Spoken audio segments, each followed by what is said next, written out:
Oh boy, we're on these films now. It took a while, but we finally started doing these. So welcome, ladies and gentlemen, to the extended editions of the Hobbit trilogy, aka the most controversial series of prequel films since the Star Wars prequels. Now, for those of you who have not seen these, you're probably wondering, but Squirm, this movie in particular seems to be shorter than the typical Lord of the Rings affair. How could it have become so infamous when it's shorter than the Lord of the Rings movies? To be fair, it's a whole kind of worms. So let me try to shorten up as much as I can. The Tolkien estate, like I mentioned sporadically during Lord of the Rings commentary, was a bit weird with its rights, passing it a bit all over the place. Disney at some point wanted to take a sink into adapting it, but they couldn't. And after the Peter Jackson movies were made, the Tolkien estate, Tolkien Trust Company, actually sued New Line Cinema.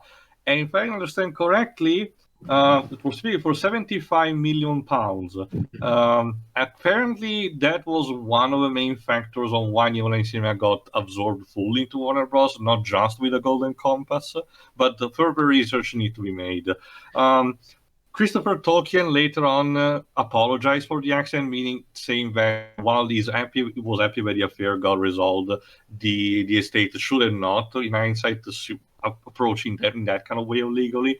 But after it was resolved in 2009, he mentioned that the proposal of New Line Cinema for the Hobbit movie trilogy could proceed. This is why it took so long, because plans to make a Hobbit movie series were already in motion at the end of Return of the King. Originally, however, Guillermo del Toro was supposed to handle the project. If you don't know, he's another visionary director who did stuff like the Hellboy original duology of movies, and more recently, The Shape of Water. But due to problems by the end with, I think, MGM, he retired in 2010, and so Peter Jackson was called back to handle the project, which, fine by me. I think, for consistency's sake, this might help. But here's However, where things get messy now. Because The Hobbit is just one book, like I mentioned, just one. And it's not even a big one, at that. It's not a short story, mind you, but it's still relatively big with its set of appendages. So originally, the New Line Cinema wanted to do a duology, but then for some reason decided to do a trilogy instead, an entire new trilogy instead of just the two movies. Now, on one hand, I can understand it was like a more marketing move because, 3 movies like Lord of the Rings, it's more marketable, more people will see them. But as you will see, this came at the cost of having to insert a lot of new stuff that wasn't in the book. And I'm not talking just about the appendages, because the stuff that is from the appendages is actually fantastic, in my opinion, as I will comment on. But the actual new stuff that is included, new characters, new subplots and everything, produce the same product in terms of, bloating the product that Pedro talked about in our King Kong movie commentary, or I did talk with stuff like The Two Towers. They artificially extended the movie pointlessly, and they don't contribute anything, and they just, ruin the product as a result. However, unlike Twin Towers, which you could argue did add some good things, as Tio mentioned, this one not so much. Keep in mind, they're extending what was essentially one book that was shorter than the Lord of the Rings trilogy into 3 movies. They're literally doing the opposite of what the Lord of the Rings thing did. There's also a problem of a tonal shift, but to one last thing before starting, I actually didn't see this trilogy in theaters. I told this to the others, but not to your audience. But essentially, when they came out, obviously, I wanted to go see them. I was really excited about it too. But for one reason or another, fate conspired for me to actually not go see them. I was either sick or I was busy with doing something else. So every single time I was like, fuck, I couldn't see him. Time for the next one, But Tio, you missed the high frame rate versions. Yeah, we can talk about this during the movie. For reference, like Libs mentioned, we are doing the extended cut, which To be fair, I haven't seen it, surprisingly. So this time, I probably won't be able to be your guide for the extended season, so I will just roll with it. So start with the Warner Brothers logo that will transition into New Line Cinema. Yeah, this is a new thing they added since New Line got absorbed. Go ahead, Lives. All right, 3, 2, 1, go. From what I've seen, MGM also apparently was responsible in founding these movies because of the whole rights issue. Okay, yeah, I'll admit I do like this cool little logo transition that they made. So let me check. Is the score still done by Howard Shore? Let me see. Neat. So, Again, that's one good thing. On one positive thing, in terms of aesthetic and presentation, it's basically on par with Lord of the Rings. There you go. There's that the MGM lion. Yes, Jova? I should mention there is kind of an issue with estate companies in general here. Now, I get the idea. On paper, the idea of an estate company is to try and maintain the wishes of a certain person here and there, and to help keep their family from getting screwed out of the rights here. Because, well, ever since incidents like the thing with Superman, I can understand why people would want to hold near and dear their creations. That said, it has led to a lot of cases where you could argue that the estates unfortunately abuse their right holdings. Look no further than the Sherlock Holmes Arthur Conan Doyle estate. Yeah, like, that thing is infamous for the sake that, believe it or not, if Holmes is portrayed a certain way past a certain stage of books, they will pretty much try to sue the crap out of you. Which is here's a neat thing.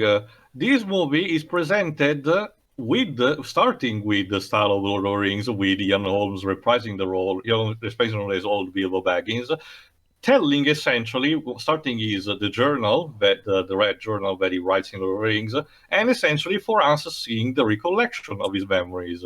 So technically, this is happening during the first movie of Lord of the Rings. Yeah, pretty much. Slightly before the beginning of the first movie. This is pretty neat, actually. The greatest lore indeed.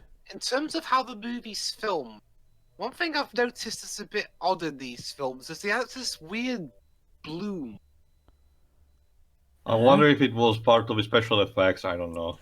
But like I said, it's been a while since I actually seen this movie, and I didn't see the extended cut, so I will not be able to spot any extra bits. So, yes, I see what Lives is talking about with the bloom. Someone sprayed Vaseline all over the place. I wonder if the idea is to give it a flashback sort of feel. This actually is. It's talking about the town of Dale that was under the Lonely Mountain, which was the kingdom of the dwarves of the north. Yep.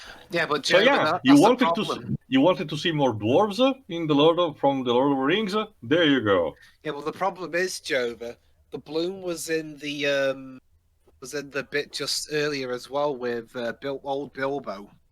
Was it? It's not as noticeable there. Maybe it's because it was darker. Erebor, that's the name of the Lonely Mountain. An entire city dedicated to what dwarves love to do. Excavate and mining all over the place. So here's the thing with this. Technically this is a prequel, except not really, because Hobbit the book actually came out before the movie. I mean, sorry. Hobbit the book came out before Lord of the Rings Obviously. the book.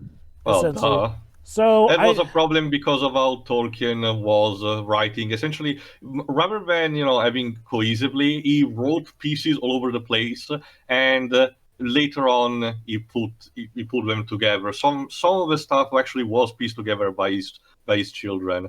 But yeah, the dwarves found something, and thankfully this time it was not a Balrog, a gem of incalculable power, the Arkenstone.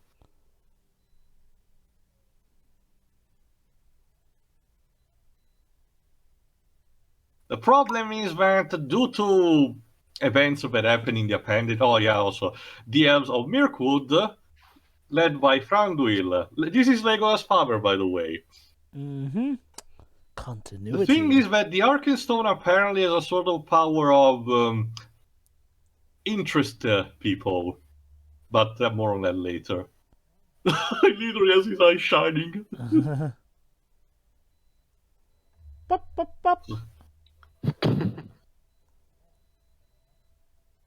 Of course.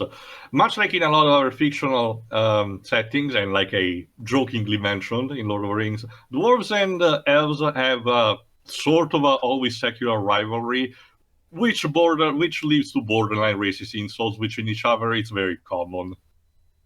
Which is one of the reasons why it was such a neat thing seeing Ghibli and Legolas eventually become friends. Bromancing, yes. Also, look at that. A shadow literally fell Because over the due to the kingdom. way the Middle Earth was geographically, the Lonely Mountain was at the very north. And one thing that led to the territories in the north was the last remainings of oh yeah, this other thing of something that will show up in a second. But like we mentioned, yes, greediness, a common trait for the dwarves. This is something that was present a bit in the book, but the movies will expand exponentially, and I don't like it. It tries to build up characterization from one of our main dwarves character, but it's sloppy. Funny foreshadowing. Damn, the special effects took a real downgrade. And yes, like I was mentioning, one thing that was present in the Norse were the dragons, creations of Melkor or King Morgoth during the events of the Silmarillion, and these are their descendants, specifically one of them. The dwarves have a history of fighting the dragons, but it was a long time since the last attack, which meant the city was kind of screwed. Like I also mentioned, this is also the reason why the rings that Sauron gave to the dwarves got destroyed, because most of them actually got melted by the fire of dragons.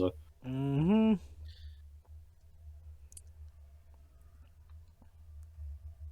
Oh God! Nobody told me they were shooting the finale of Game of Thrones here. What? Yeah. What are the horns for? Bad script alerts. Kinda. Yeah. Okay. I don't care how bad the Game of Thrones finale is. There's no good reason to take it out on the town, guys. Come on. I heard of fan entitlement reaction, but this is ridiculous. Yeah, and yes, the city of Day. Okay, here's one thing also. You don't see me burning down the town, do you? Here's also one thing that we retconned. Okay, actually, Ninkara mentioned in his review of the comic book adaptation, one positive thing that the movie does is foreshadowing one human character that is present later. But they retcon one particular thing about the city of of Lake Town using black arrows to fight adversaries like the dragons. In the book, they're actually straight up arrows. Here they're ballista ammo, which is odd. But more on that for the third movie, actually. One thing that I actually know that is present in the extended cut is that the design of Smog was different in the theatrical cut, but was slightly retouched to be more in par with the one of the future movies. No.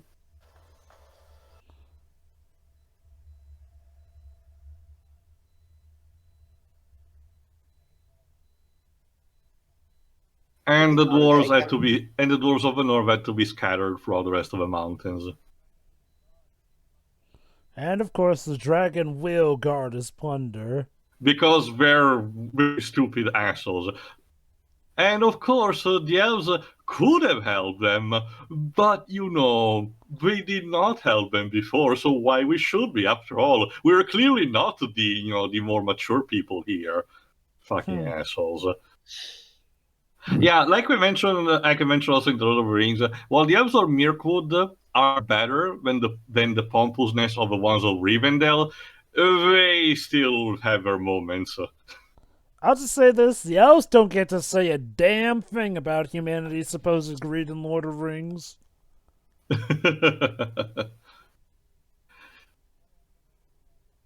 So yeah, much like this is also another thing that describes in the book, which is Thorin telling this to Bilbo, the fact that the dwarves of Erebor became kind of like bombs. They founded communities all over the place, especially because, like I mentioned, they were not the only community of dwarves present, but they kind of became without a proper home, so they started working, which meant that a lot of people wanted to recapture the mountain at some point, which brings us to today. Turn to ash, eh? Yeah, that's another common thing of dwarves in fantasy stories. They don't forget easily grudges. Uh-huh. Hey, Gandalf. One thing that is not explained in the movie, but it's briefly touched here. Gandalf became helpful with the Hobbit community in 100 years roughly before the events of. Well, more accurately, Gandalf's torso. Yes. Well, Ian McKellen started to become old too, so we had to limit the scenes with him. Kind of a shame, because Gandalf is supposed to factor somewhat importantly into The Hobbit. Oh, he will actually be able to do all the shit that he does in the book. We just did some kind of trickery to do that. I have to say, though, there we go. That's the first line of a book. In the hole in the ground live the Hobbit. And no, it's not like the Ballad of Bilbo Baggins where Leonard Nimoy didn't shut up about. Sorry. Okay, so see, this is what I mean. In areas like this, the bloom is not as apparent. Hi, Elijah Wood. Hi, Elijah Wood. Hi, Elijah Wood. Yes, that's actually not a recycled shot from Lord of the Rings. It is actual new material. I'll admit, Are these his only scenes? If I recall correctly, yes. So he's very present for a cameo like this at the beginning, but just for fan service purpose. Viggo Mortensen actually. How the conversation went. Hi, Elijah. Could you fly to New Zealand for a week? Sure, just give me my paycheck. Viggo Mortensen was also approached to have a cameo as Aragorn, but his answer probably was one that would be amused with the most. He literally mentioned to the company, "Is Aragorn actually in the book?" And they're like, "No." Then no, sorry. Oh. That's quite some dedication. But like Graves mentioned, he already had sort of a fallout with New Line Cinema by the time of voice acting the character for the video game of Return of the King, so I can understand why he was like that. And mind you, it's not like he hates the movies or anything, he just, stated a thing. Of course, the Sackville Baggins. So... Like I mentioned in Lord of the Rings, the Hobbits have a tendency of being representative of the British countryside, have a tendency of having rivalry between each family. The Sackville Baggins are essentially opportunist assholes who will want to be basically distant cousins of Bilbo and will love to rob the shit out of him. So, I guess now's the time to mention, though, I personally think that this scene could have been cut regarding Frodo. Like, don't get me wrong, it's nice to see Elijah Wood again, but what does this do for The Hobbit, the story? Because we need to tie it in with the other. That's also another thing, the tonal shift that I mentioned. The Hobbit in itself is a more light-hearted story than Lord of the Rings. It's not, a Renaissance Disney-esque fairy tale, but it is more light-hearted compared to Lord of the Rings. No. In cinema, Peter Jackson shot the movie to be more in par with Lord of the Rings, but then meant to give it a more darker tone, which will shot the movie in the ass a couple of times. One thing about these movies that baffle me the most. What? Is that you've got Peter Jackson back. He was the guy that helped make the Lord of the Rings trilogy one of the most successful trilogies in the history of cinema. Mm-hmm. And yet you decide to executive meddle with him. Oh, this is a perfect transition. Okay, folks. Believe it or not, Peter Jackson was not the main brainchild behind extending the movie's plot needlessly. And look, I get it. The man definitely has a quirk where he likes to peck in a lot, but I'm willing to give him the benefit of the doubt that he's often doing it with the idea of making it a better movie. I mean, technically, yeah, that goes for everyone, but no. Legit with Peter Jackson, more often than not, he often has done it with good purpose. The only example of his I've seen where it really didn't work was with King Kong. And we already had our fair share talking about that. Essentially, with this, we tie into that scene where Elijah Wood, Frodo there's goes our title, Dibs. 14 minutes 14 minutes in, where Frodo goes to visit Gandalf. But we transition back to the past to Martin Freeman as young Bilbo. This is a neat choice, to be honest. Hey, it's the guy from Black Panther. And Sherlock, yes. But, yeah, okay. Bilbo was a different person back then. Much like many hobbits, he wasn't really particularly fond of visitors. So who do we have playing Gandalf here? Sir Ian McKellen, much like in the previous movies. Ta-da! So makes you Sometimes, wonder why. like we mentioned, Jova. Sometimes he has a body double. Makes you wonder why they bothered hiding his face during that one bit. Like, what, were they afraid that people would think that Gandalf looks even older now because Ian McKellen is aged Not really. One thing that I would have to mention is that sadly, the voice actor, the historical voice actor who voiced Gandalf in the first trilogy, sadly passed away in my country, so they had to be replaced, and his voice was kind of unique. So while the guy that they took did an exceptionally good work, it wasn't really the same. But yeah, back to the talk about Peter Jackson here. Believe it or not, the needless stuff added into this movie and its sequels, as far as I know, were not Peter Jackson's ideas. In fact, a lot of it was done against his wishes, believe it or not. Okay.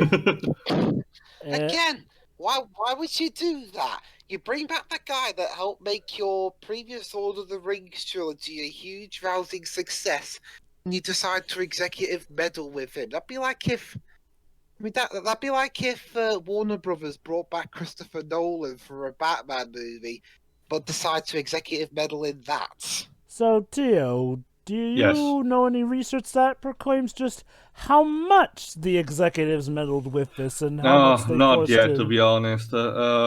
Okay, the general... I'll search in the meantime. This movie is long as it is anyway. As far as we know, though, yeah, you don't have Peter Jackson to blame for the length of these movies, or the fact that there are 3 of them. That was all, as far as we know, executive meddling.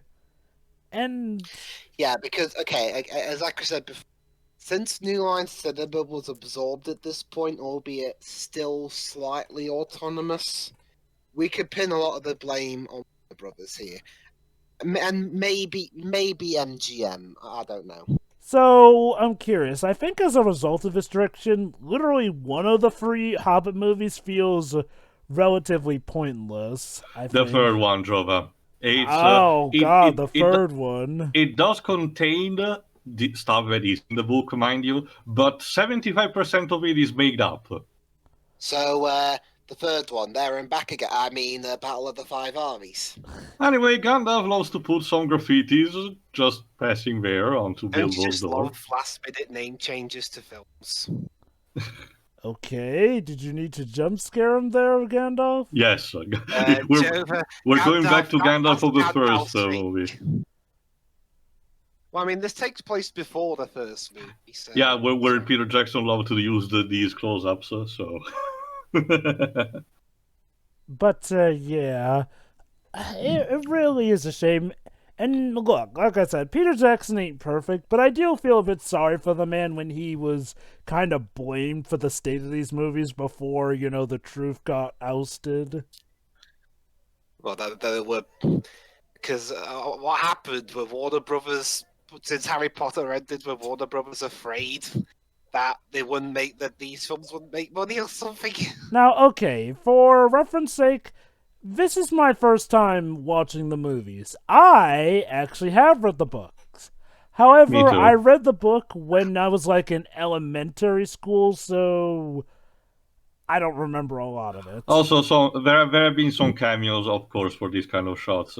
So I I'll forgot which admit, specific. so I have to say this, I'm not an expert on, changes in the movie from changes of the book. I was just mainly aware that a lot of the material did have to be added. Tio, how much do you remember from the books? Of the book? Oh, pretty much all of it. I actually had to... The Hobbit was one of the first books that we got to read in school for official projects. So it was pretty cool, actually. So, and it was before the Lord of the Rings trilogy was released. Also, another thing that's infamous about this movie, and I'm guessing especially this extended cut, I know I gave up halfway through trying to watch it the first time, is that for all that talk about Bilbo going on a big adventure, it takes a while for him to start it. No, that's what that problem sadly is present also in the book. Like we mentioned in Lord of the Rings, Tolkien is not a conventional writer, which means also that it takes a long while for the journey to start, and the ending is not exactly as straightforward as in other stories. Hello. Bilbo is about to receive some visits.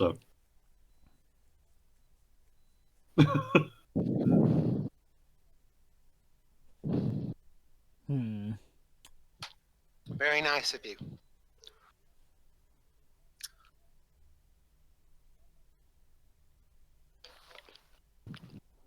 Come again?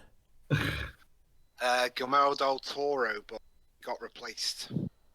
I wonder if this might have suited better Guillermo del Toro's style. Oh, now, for people who know Guillermo del Toro more for his horror, don't worry, the guy can multitask. He has... Like he we has mentioned, stretched The his Hellboy leg in Duology or The Shape of Water, those are technically not horror movies. He is still credited as a screenwriter. Yeah, he had there is still some influence of his here.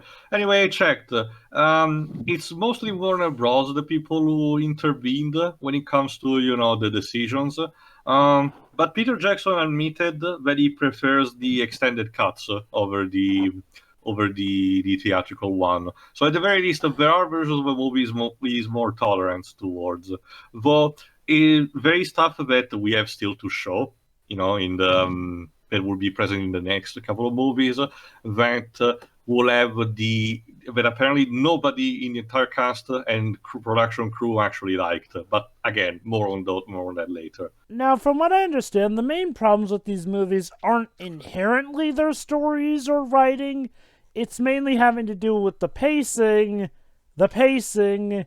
oh, and apparently the fact that the third movie is, well, technically Pointless. kind of fan fiction. In the sense... Also, yes.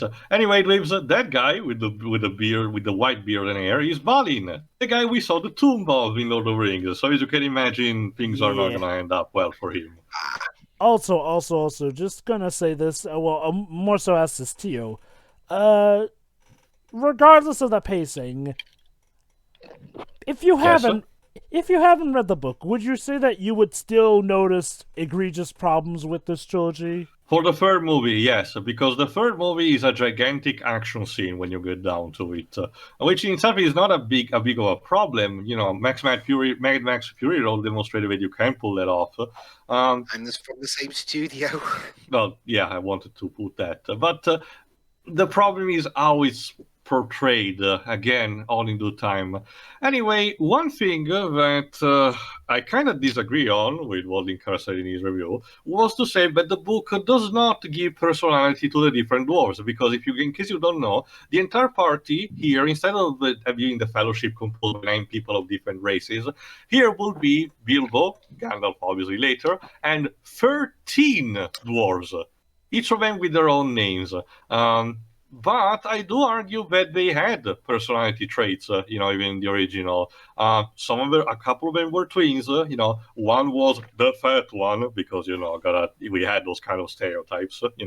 Another one was the brain of the group. Another one, Thorin, was obviously the leader and everything. So there is stuff that differentiate them. It's just that the movies do an extra step in making them more convincing, which it's fine by me. But I do believe the book was perfectly fine what we were doing. Whoops.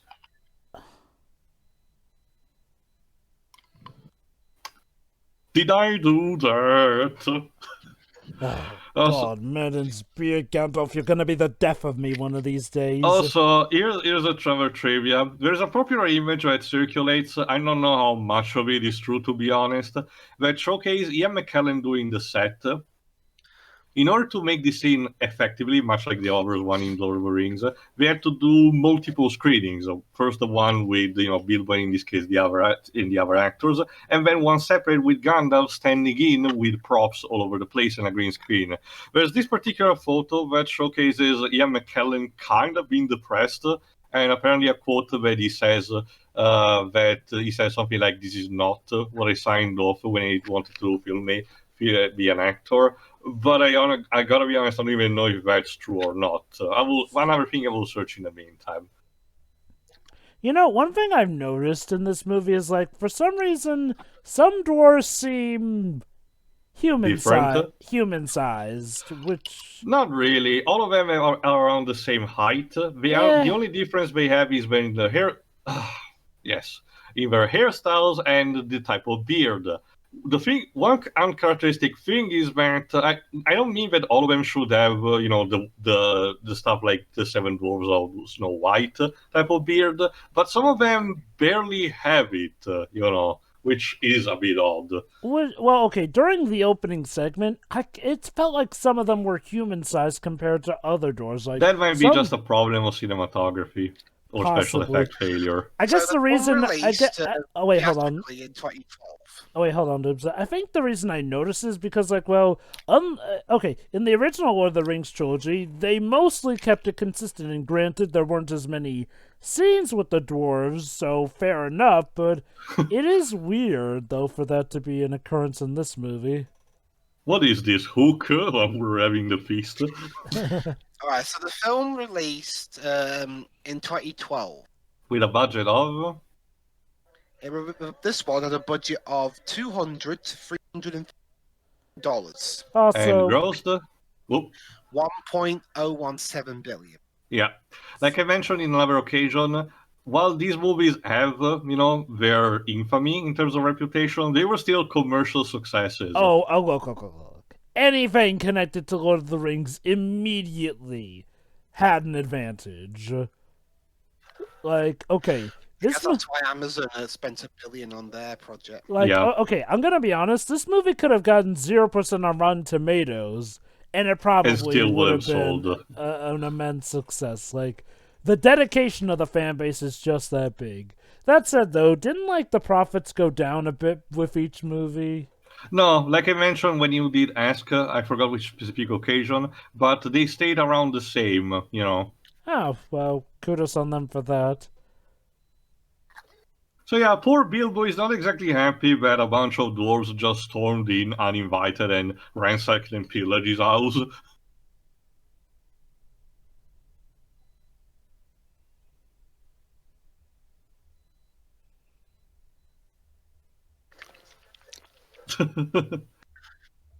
Right. Oh my god, dwarves that actually know how to tidy up. Okay, much less, while not this acrobatically, it's kind of something similar that happens in the book. While they don't clean up everything, because it's stated that they did left stuff unfinished, they did not left the house destroyed, so there is that. And also, another thing that wasn't present in Lord of the Rings, It's a musical. yes, Jackson decided to adapt songs that were actually in the book into it. So Yeah, this time believe it or around. not, Dwibs, the book did have songs in it. Again, Lord of the Rings also had them, but they were not adapted for probably pacing reasons. Here, So instead, we why decided to adapt actually it? add a couple of them. Because I guess now it's more fitting. I also have to say, some of them clash a bit with our short score because they are a bit different compared to. Why do I Oh. get the feeling that this was using the rap party footage? Oh. We have another dwarf that hasn't arrived yet. Yeah, okay. Thorin, Oh, the more okay. handsome dwarf ever. Yeah. Who plays this guy then? I'll check in the meantime. Yeah. Okay. I know James Nesbitt's in this film, dwarf, enough. Anyway, Thorin, this is the guy who looked way more human-sized in the opening. Like, now that he's next to other dwarves, it looks better, but yeah, for the opening segment, I thought he was actually like a human or something living There we amongst go. the dwarves. Richard Armitage. He was an Abu fighter pilot in Star Wars Episode 1, literally his first role. Huh. Also, he was a minor character in Frozen. He was in Ocean's 8. And more recently in Space Sweepers. I don't know that. Okay, since I mentioned comparisons between this and the Star Wars prequels, I'm going to give one thing to Phantom Menace straight away. Yes. Mhm. By this point, the plot had started in Phantom Menace. Oh, okay. From what I've heard, mind you, this is my first time watching the Hobbit trilogy. From what I have heard, the prequels overall executed their mentalities better than this trilogy did. That's not to say that this trilogy is god-awful. And like I've said, I don't even consider the prequel trilogy god-awful. It actually does have a lot of good elements to it, but unlike this trilogy, apparently the prequel trilogy didn't drag its feet nearly as much, apparently. I mean, Anyway, now, At this point, they're already on the boo. Now, okay. To be fair, one could argue that a lot of this plotting here has been to establish the characters. Oh, wait, no, quite a few minutes were dedicated to that Frodo sequence. Well, maybe... anyway, the scene here now is to establish, again, also what's saying in the book. Thorin has actually asked as a favor to Gandalf to scout around to find that particular map, because he has a plan of putting a team together to reconquer the Lonely Mountain and potentially kill Smaug. Yep. The The fellowship. Oh, no, wait. No. Wait. Now, the question you're probably asking, why Gandalf would want to help them doing this? It's not stated in the movie, but the appendages also say that in a conversation that happens later, after the events of Return of the King, the Gandalf says to the others that he feared that if left unchecked, Smaug would have teamed up with Sauron after his inevitable, a return. That's so right. It would have been best just to deal with it. So technically, this is all just part of Gandalf's long-running plan to deal with Sauron. There's also another subplot that, thankfully, I would say, these movies actually integrate instead of just leaving them behind, that also is tied to Sauron. But more on that later. Wait, Well- are we at the point? Wait, are we at the point now where I have to read the bloody appendages to get stuff? No, because like I said, the appendages actually are adapted into No, this. I meant, you said that. You said about Gandalf earlier. That's something that's book-wise. dude. And it's not even important. It's just a trivia. Yeah, shut up. We have to go and kill Pierce Brosnan. Actually, that's a Benedict Cumberbatch. Oh. Yes. We have The to dragon is kill played by- Doctor Strange. Speaking of Sherlock, the dragon is played by the guy who played Sherlock. Benedict Cumberbatch. So yeah, I'm dreaming of Benedict Cumberbatch and the same thing. What are the odds of that happening once, twice, 3 times? oops. So yeah, this is important for the dwarves, not just for the sake of getting back the riches, but also at the dignity of the race, because ever since they had been scattered and everything. Ta-da! One other thing that Gandalf got in the meantime is a key. This supposedly will help them enter the mountain in a more discreet way.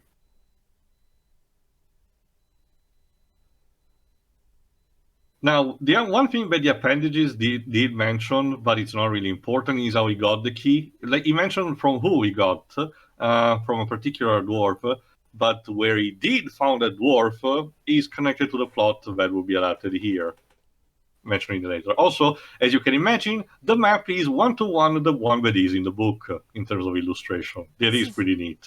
Yeah. I mean, I'll admit, I am kind of a bit saddened that apparently this trilogy isn't that good because, okay, the Frodo scene aside, so far, I can't say I hate what I've seen. I can tell you this, Jova. When it comes to actually adapt the stuff that is from the book, these films have the same soul and energy from Lord of the Rings. The problem is that the stuff that is actually added more, makes the product too bloated. It's a literal tumor when you get down to it. Again, it's ironically a case where less might have been more, especially again when it comes to that third movie from what I've heard. Now granted, I'm not going to judge it immediately because I haven't seen it yet. Maybe all that action will be worth it, but if there's one thing I've heard constantly about this trilogy is that there's practically an entire movie that didn't need to exist. That's a bit insane. So yeah, one other thing that the dwarves need to discuss is that they need a burglar, someone who will be able to enter properly. Whoa. Gandalf, please stop. Okay, so Diana suggests that Bilbo should be the person going with them. This was essentially a cornerstone of when games like D&D were founded. Hobbits, halflings as they're called, were essentially natural races, a natural race to choose from for thieves and ranger thieves and similar classes. So essentially, this is like Gandalf's own private D&D session. Pretty much. To be fair, if I correctly, there is a webcomic that recaptures the events of the movie specifically, not necessarily the book, and paints them kind of like a D&D session. Yeah. I think it's from the same author that did the same for the Star Wars. Oh, Um, Darson Droids. Okay. I think it's the same author. I don't think it's the same offer, but they are amicable with the two groups, essentially. Yeah. Basically, the dwarves, if there's one thing that the dwarves have as a good quality, is that Wait. they actually. Wait, hold on, I love this sign. I cannot guarantee your safety. Oh, don't worry, old friend. The Lord of the Rings trilogy can guarantee your safety, more than it can guarantee yours. Whoops. But yeah, the dwarves, one positive quality that the dwarves have, if they need to actually give compensation to someone, a legitimate one, they will be extremely precise in handling that. In this case, they have an actual contract for hiring Bilbo, which means that he will have the right to a percentage of the treasure of the Lonely Mountain, which is nothing to scoff about. Brief, Bilbo, brief. Think.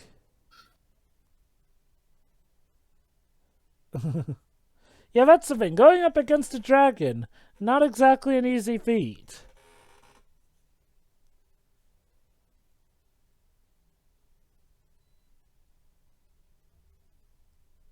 Oh dear, he's down.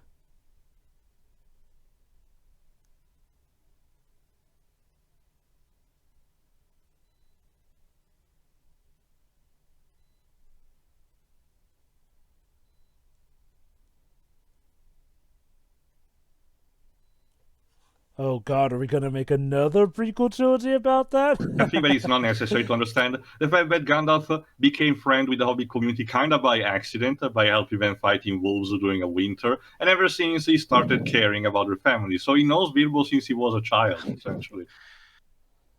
Okay, I think I figured out why this film's called An Unexpected Journey. Oh. It takes so long for them to get there that it's unexpected that they actually start it. I get the feeling, Dribs, you're not a fan of the pacing.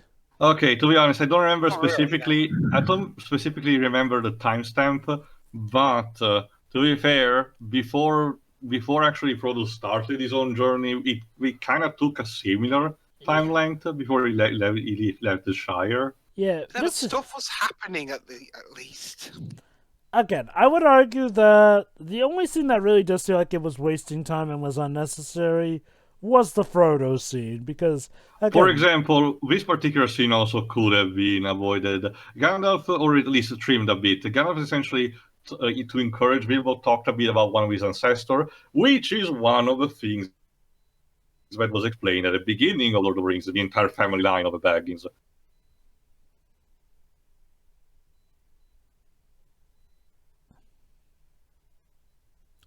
No. understatement More than you of can a imagine. century. Again, that's also hilarious to think of, Jova. You mentioned about the big plan, which is true.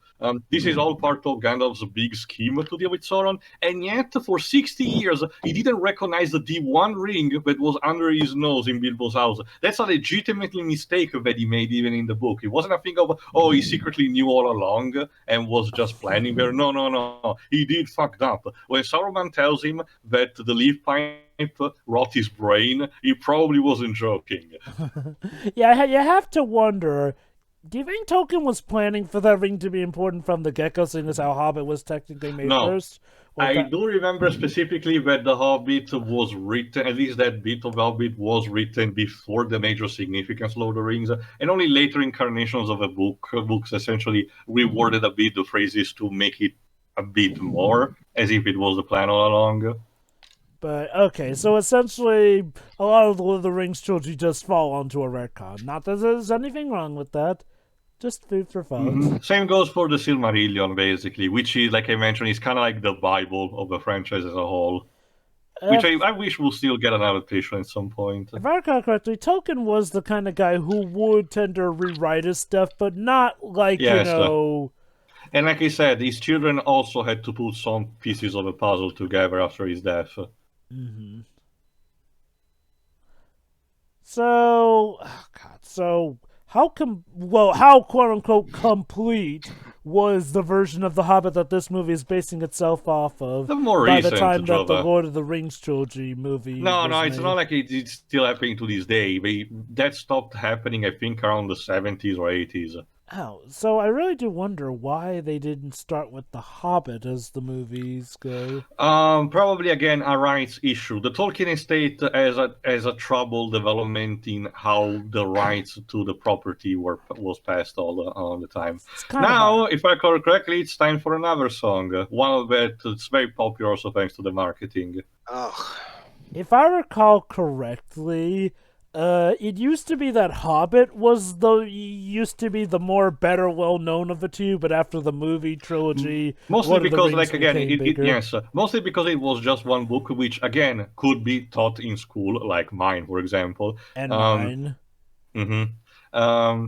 Before the movies came out, but obviously after the release of the movies, Lord of the Rings became much more, prominent. The Silmarillion is again the one that he still hasn't been adapted, and as a result, is the less popular of the books as of now. But I do believe it has merits. It's a saga that spans over millennia and talked about the origin of the world and a little war between angels and demons. When you get down to it, it's pretty neat. Maybe they'll make a movie based off of that too. Like I think I mentioned somewhere else, I wish more for a series approach, similar to the one that Amazon Prime is doing for Lord of the Rings. I get that.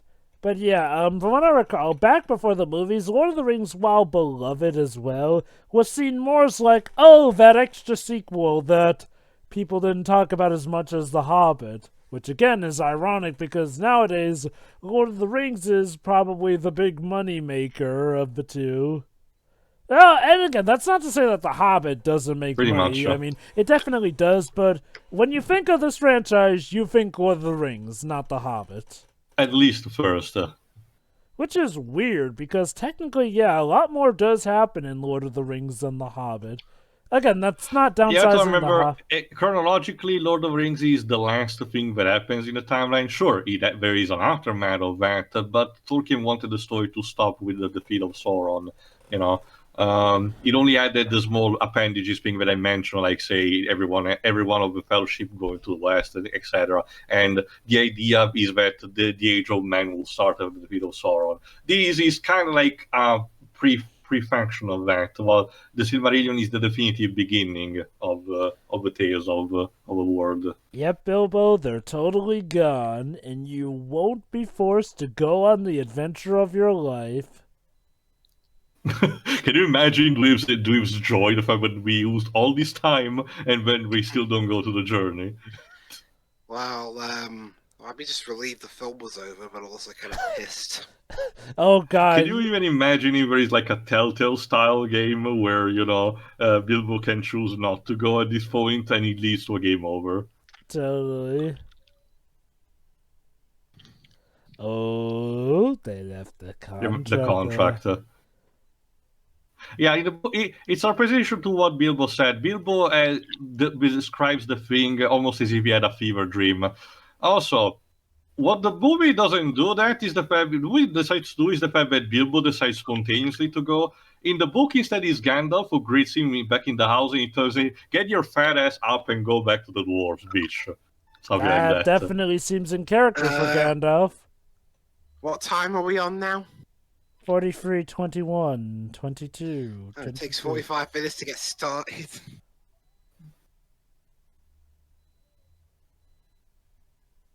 Oh, first. And I'm sure nothing wrong will happen to the Shire in the meantime. Moving on. Come on, we have to move slowly enough for our protagonist to catch up to us. Yeah, that's another thing. Again, in the book, Gandalf tells them that the dwarves would have waited until a specific time, but here he catches them while they're still moving.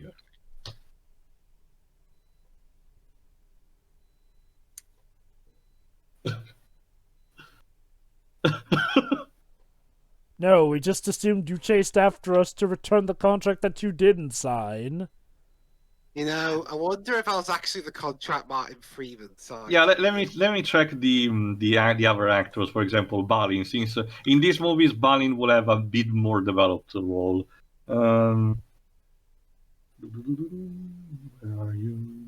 Ken Stott. There we go. Let me see this filmography. Oh, Scottish, actually, as an actor. fitting. Oh, it was in the 1982 King Lear TV film. Neat. I actually remember seeing when he was a kid. Let's see. Well, at least New Zealand still looks nice. Yes, thankfully it is. Oh, it was in Chronicles of Narnia Prince Caspian. I didn't even know that. But it's more voice acting for a CGI character. These movies. Yeah, I don't know much about this filmography, but it's extensive. Okay, I like that bit where he just answers it by had a receiving a bet. bag of gold. Gandalf seems like that guy who would always... Gandalf seems like the kind of guy who would be able to rob a casino blind by playing fair, just because he's that smart. Oh, okay, here's the thing. The book also has moments like these where Bilbo starts the journey by acting like kind of like a prima donna. Here they are slightly extended to create a bit of comedy. It's pointless. Thankfully, they don't drag the movie too much, but I argue we could have, trimmed those away. Oh, don't you get it? Bilbo wasn't that great an adventurer Again, before? Bilbo is a drama queen. I mean, okay, that's kind of the thing. I get that this is his origin, but like Gandalf himself said, Bilbo was already kind of an adventurous spirit anyway, so what happened to make him this There way? we go. There we have our typical Ring style aerial shots. Visit New Zealand! Okay.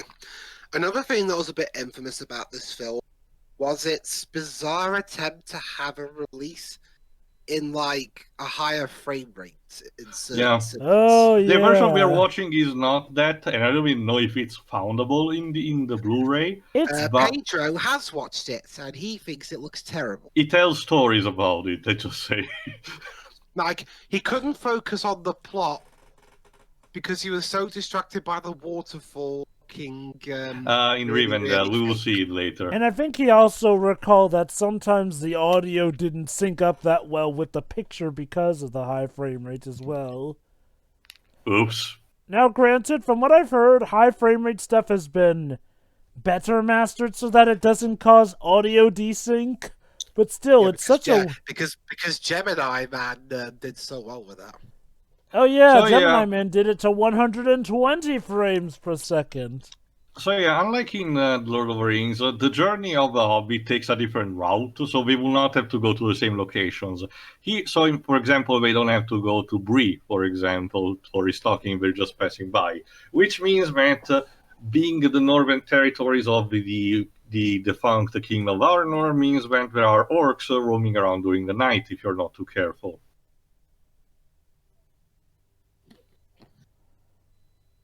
You remember orcs? They're a pleasant bout of folk who will devour you on sight. There's a bit of a backstory here. Okay, this is also another neat addition from the appendages, which will foreshadow the final boss of the entire saga. There you go. A battle between dwarves and orcs fought at the eastern entrance of Moria. Back when Moria actually was inhabited properly by dwarves, specifically against the Orc King Azog. Okay, or at least it was in the book. In the movie, instead, we have his son, Bolg. Actually, no, this is Azog. Again, it's been a while since I saw the movie, sorry. Okay, apparently, another criticism of the movie is that a lot of the orcs, because compared to the Lord of the Rings, a lot more of the orcs in this are CGI. And less practical effects. I guess one could argue that these orcs look different. Oh, there you go. Yep, the king's dead. Because of Azog, which means Thorin has a kind of agenda against this guy. Now, in regards to the orcs looking kind of different, I guess we could argue that these ones weren't born from Saruman's manufacturing tactics, so these ones are more genuine. As for the more uses of CGI, okay, I'm gonna be fair. I'd say that they look relatively fine. Okay, this is bullshit because, as the book states, the battle was won because Thorin actually killed Azog in the battle. So I don't even know why they pulled this off. Wait.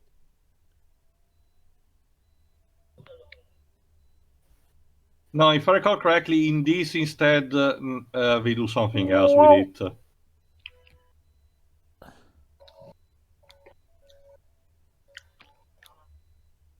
There you go, hence why the name Oakenshield.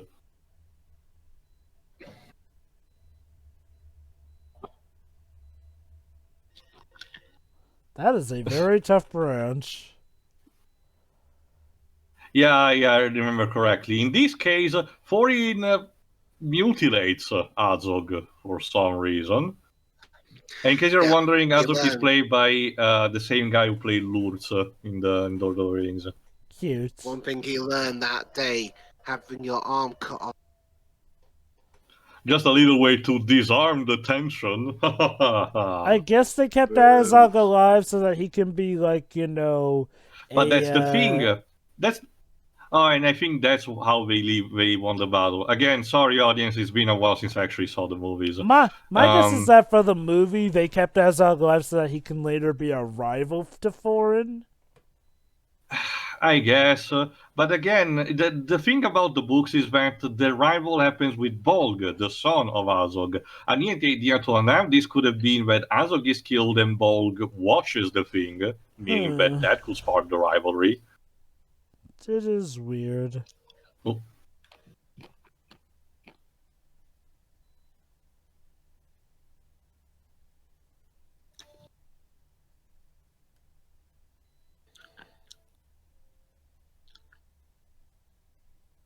A wonderful world.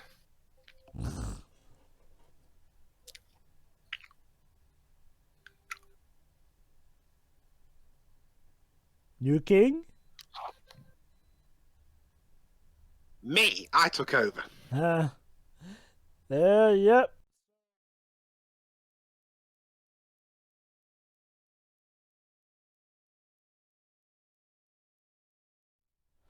Funnily enough, he does seem like the dwarf version of the guy who turns out to be king in Return of the King.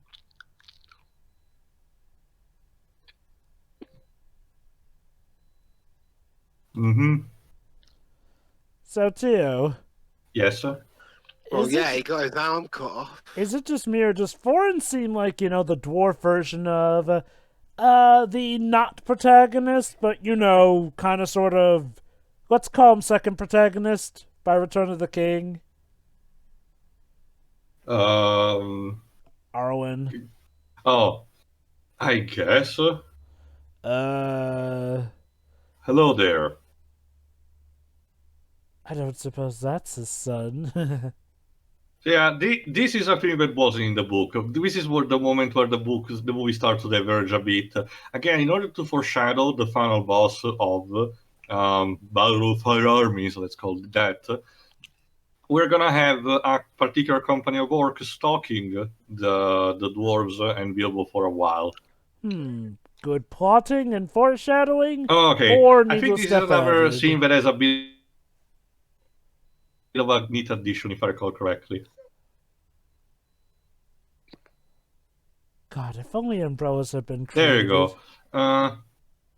There you go. This is a neat way to explain the backstory of a wizard, aka the Istari.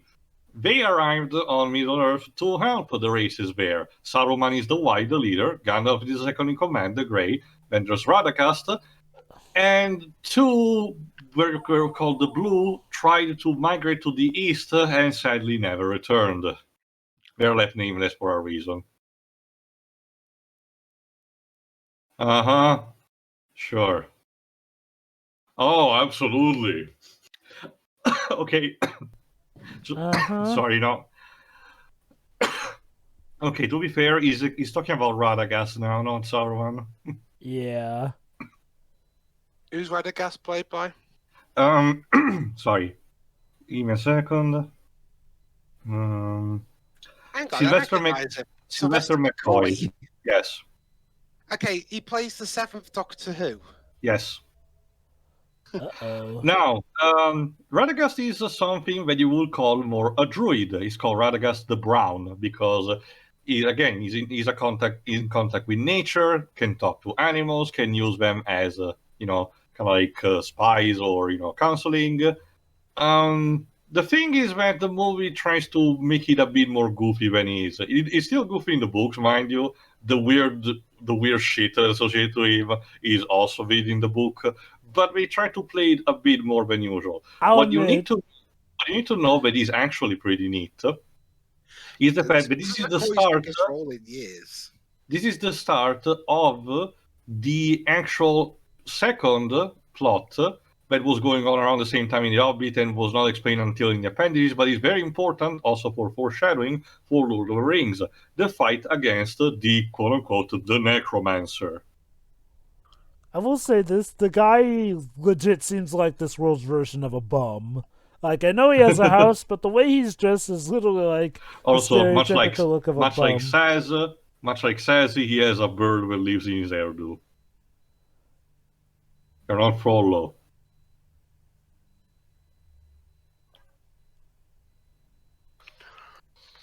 Okay, Doctor, have you got insane? Again. Which Doctor is this? The seventh. Seventh. Ah, seventh. The last one of the classic era. Yes. So yeah, spiders, of course. Joy. So yeah, there is a thing. The Mirkwood, the wood where Radagast live, was never, has never been a terrible place to live in. But in recent years, something has stirred up the creatures and had stuff like the spiders multiply. I wonder what that could be. And the mice from the looks of it. No. Again, Radagast is a friend to all animals, so I guess he's trying his best to help that poor hedgehog. I guess except the spiders. There you go. He absorbs away the evil. Again, it's a neat thing to showcase the fact that the Istari's are godlike beings that have been, well, more demigod than anything, that have been sent to the Middle-earth to help the creatures and the people there. Yay! Sonic is fine. Yay! That's adorable, even if it's CGI. So now what? The spiders will leave for now because, again, they were attracted to the evil essence.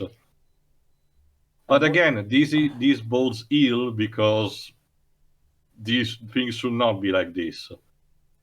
So I guess the spiders were just there to show that evil is afoot. Mm-hmm. Well, to be fair, spiders are commonly associated with evildoers.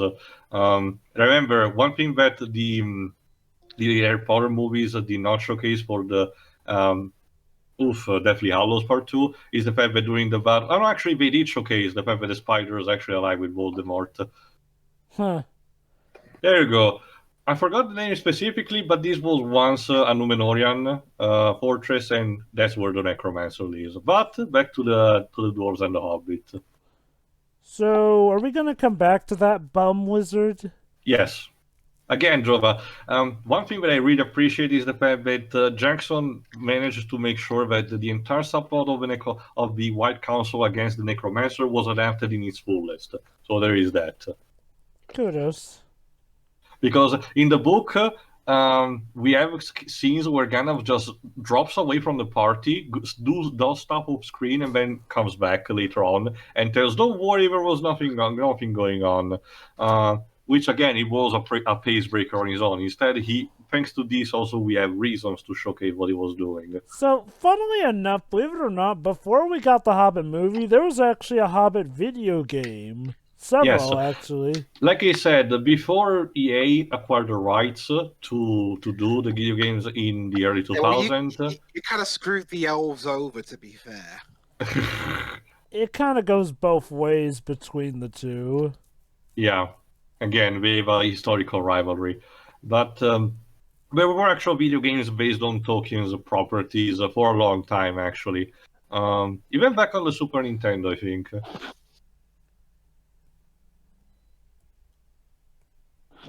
I think there was also potential adaptation from the Ralph Bakshi version.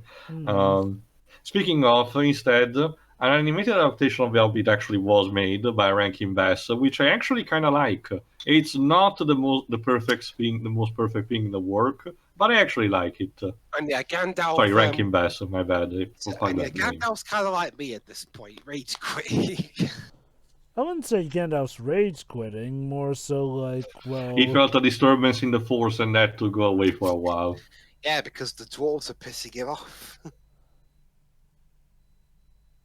Get it? Again, sadly the thing that was in the book. Bombur is the fat one. He eats everything. Let me check who plays him. Stephen Hunter.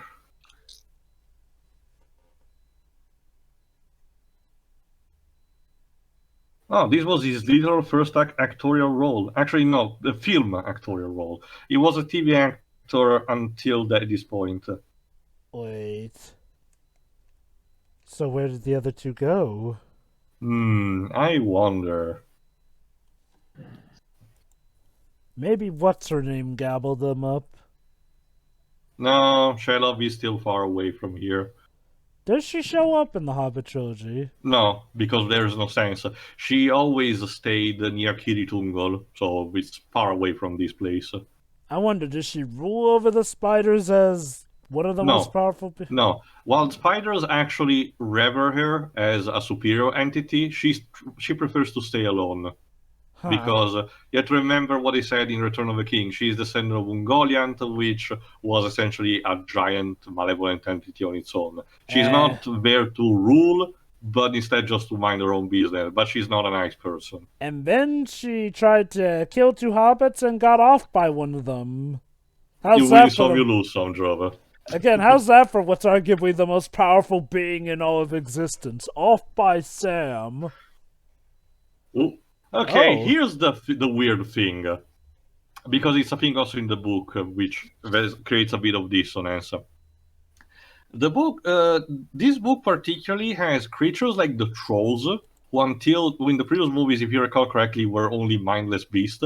In here, we have creatures like the trolls or the spiders actually talk, and having some kind of intelligence of their own. Well, I mean, we've had trees talk, so... Oh, no, that is fine, Waves. What I'm talking about is that, even in the books, mind you, there is a dissonance in how some creatures are portrayed, which is weird. So what, are we gonna see the spiders talk in this trilogy? The second movie. The trolls are not exactly as you can imagine. They're not as brightest tools in the shed. But they're not less dangerous because of it. Let me see if we know who played the troll. I wait that one of them at least is Andy Serkis. Okay, no. Serkis was a second unit director of the entire trilogy of the movies. Huh. Interesting. I guess he wanted to learn from Peter Jackson and that before he...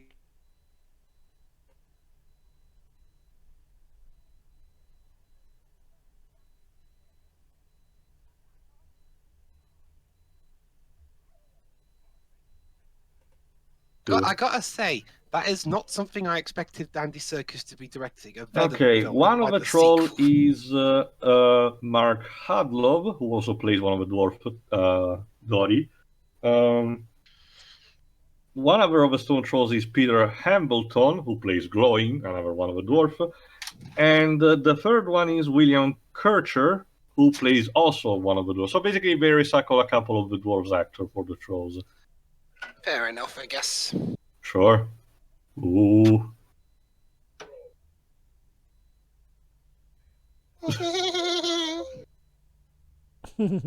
Idiot. Ooh. Ha, see, these guys are doing beautifully balanced things before Thanos.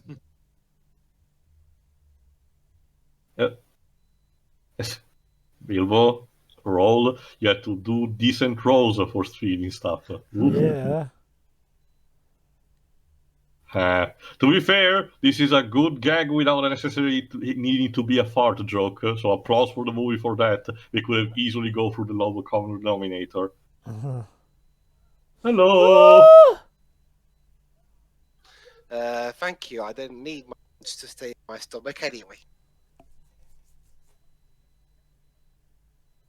Congratulations, you're a father. Yeah, no.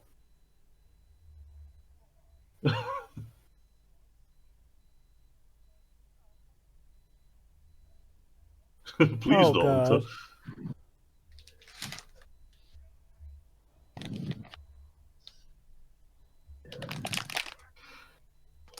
And yeah, traits of it was given to the orcs in Lord of the Rings and was also kept here, is to give creatures like, again, the orcs, the trolls, the goblins, and such, Cockney accents. Well, not necessarily Cockney, but more heavy British accent, like, say, to mention someone that worked at Games Workshop for Warhammer 40k, to try to make them more similar to stereotypical hooligans. So it'd be like if Nintendo localized The Hobbit. I guess, just in a more heavy way too.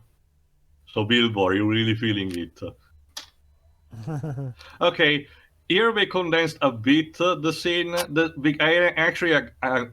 actually okay with how we handle it, because in the book it goes for way too long in order to represent the fact that each dwarf gets captured one by one, because first Bilbo gets captured, then the others don't see him arriving, then they start arriving one by one. Instead, here we have all of them attacking en masse before they're inevitably captured. Wait. You're saying these movies accuse stuff out to fill actually make something shorter? Sorry, can you repeat that, Waves? You cut out for a second. You're saying that these films that are accused of bloating themselves out to make them fit 3 movies actually made something shorter? Technically, yes. It's not impossible by any means. And don't believe everything that is said on the internet, Waves. That said, though, I mean, the Ooh. Yikes. I also understand why they wanted to do this. They probably wanted an action scene at this point, because there passes quite a bit of time before we get an actual action scene in the book. This has to do with the fact that The Hobbit was nowhere near as action-oriented as the book. No. It's more of a simpler journey. There are difficulties on the way, but it's a simpler journey. Okay, think of Lord of the Rings like your giant war story, and Hobbit is more like a quest of sorts, but a treasure hunt. But not one with a lot of boss fights, of course. Mm-hmm. Well, the trolls were considered of having the dwarves keeping their clothes on instead of for roasting them. How nice of them. Actually, I haven't checked. What was the rating of these movies? 12. Fair enough. Wow, imagine this is how the quest ends. Cooked over a roasted spit. There are D&D masters who will be dickish enough to have you have your characters die 5 minutes after the start of a campaign. A total party kill. Unexpected journey to the oven.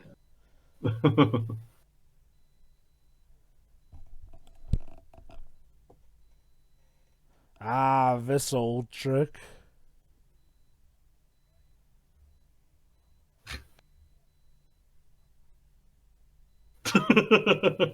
Thank you.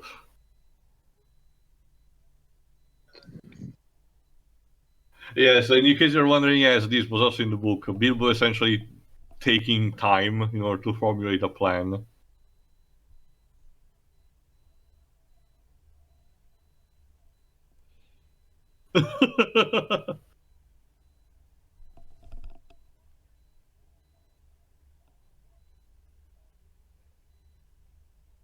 There you go. Now we're having Gandalf to rescue. Bilbo just need to buy some more time.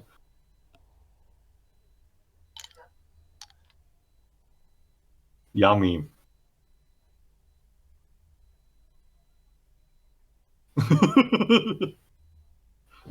You what, mate?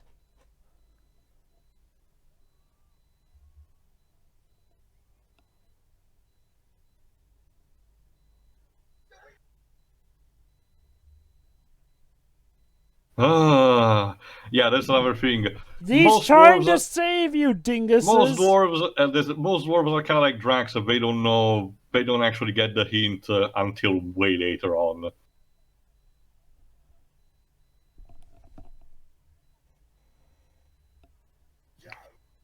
Yeah. Uh,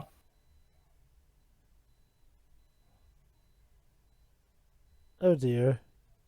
yeah, trolls are stupid, but not completely.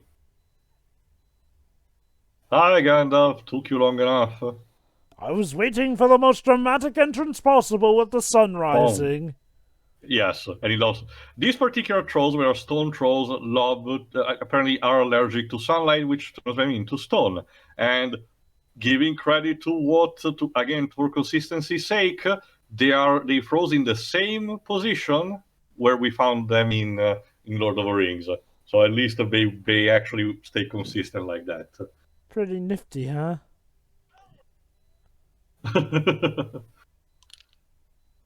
It also probably gave him an excuse to, reuse the set. I'll check back with you in about 60 years. Huh. I knew So you- yeah, much like in a D&D campaign, having defeated the monsters aside from getting experience, this probably meant that the monsters were guarding something. They had probably some kind of treasure of their own, so you know what time it is. Looting time.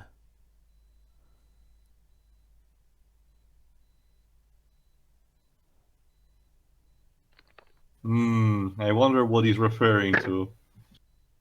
By the way, have you noticed that I sound older here than I do 60 years from now? I don't even know if I'll be alive to tell the difference 60 years later. Well, There you go. The trolls were guarding a particular cave. Ooh.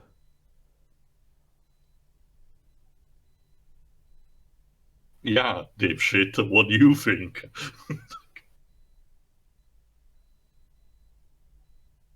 You might live to regret it. well, not live, but Trolls do not particularly care about actual possession, but if an adventurer they want to eat head their sex stuff with gold, they might as well, keep it in their stash. but let me guess, it's It's a not- trap. No, and it's not even cursed or anything. And among that is a set of magical weapons, actually. I will explain more of these of their history later, because I don't think the movie does explain. You don't really need to know, mind you. It's just an extra nifty tool. But remember when I said in the Two Towers that Gandalf has a magical sword? He gets it here. Ta-da!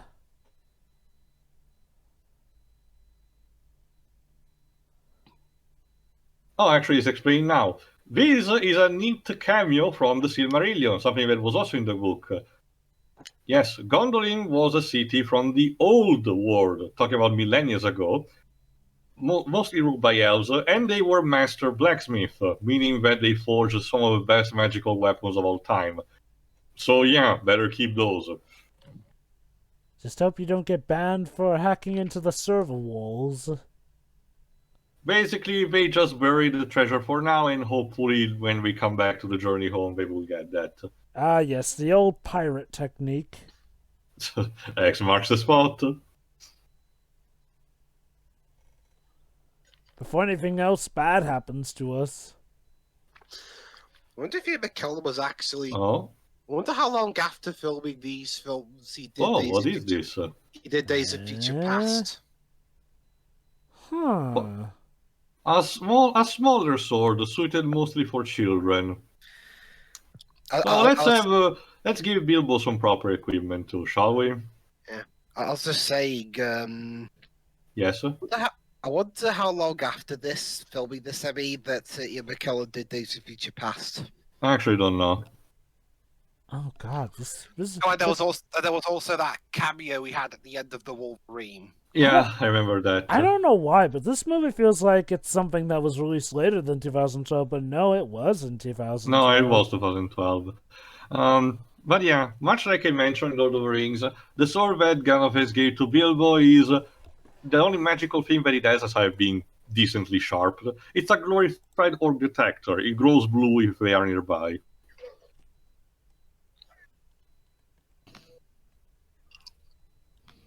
What now? Yes, Bilbo, that is a nice looking sword.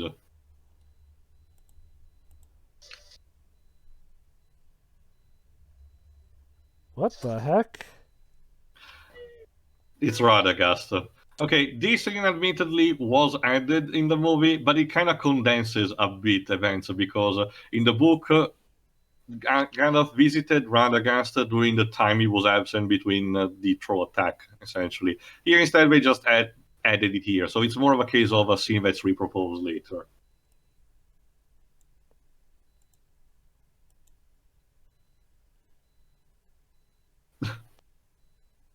Doctor, go back to your box.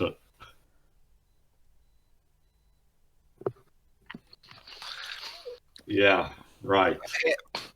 One thing that's interesting, of all the characters in these movies that have Scottish accents, Mm-hmm. Sylvester McCoy is one of the few that's actually Scottish. Yeah. Like I mentioned, apparently also Balin's actor is Scottish.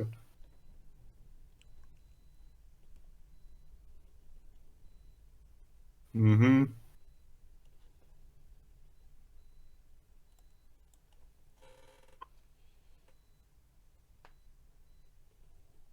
Shitloads of spiders and big. So we go around that, right? Dol Guldur, that's the name of the fortress. Okay, this is a bit of an inconsistency because in the book, Gandalf got the key, if I recall correctly, from a prisoner that was in Dol Guldur. So he should be know already about the fortress. So, what will we have to contend with in this fortress? Doctor. Well, sadly, it's not a simple matter as, say, Cybermen or Daleks. Oh. Nor the Weeping Angels, in case you're wondering. What could be worse than that?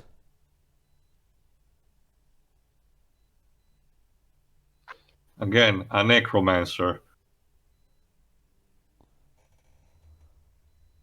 Those look familiar. Huh. My god, they look worse than in Lord of the Rings.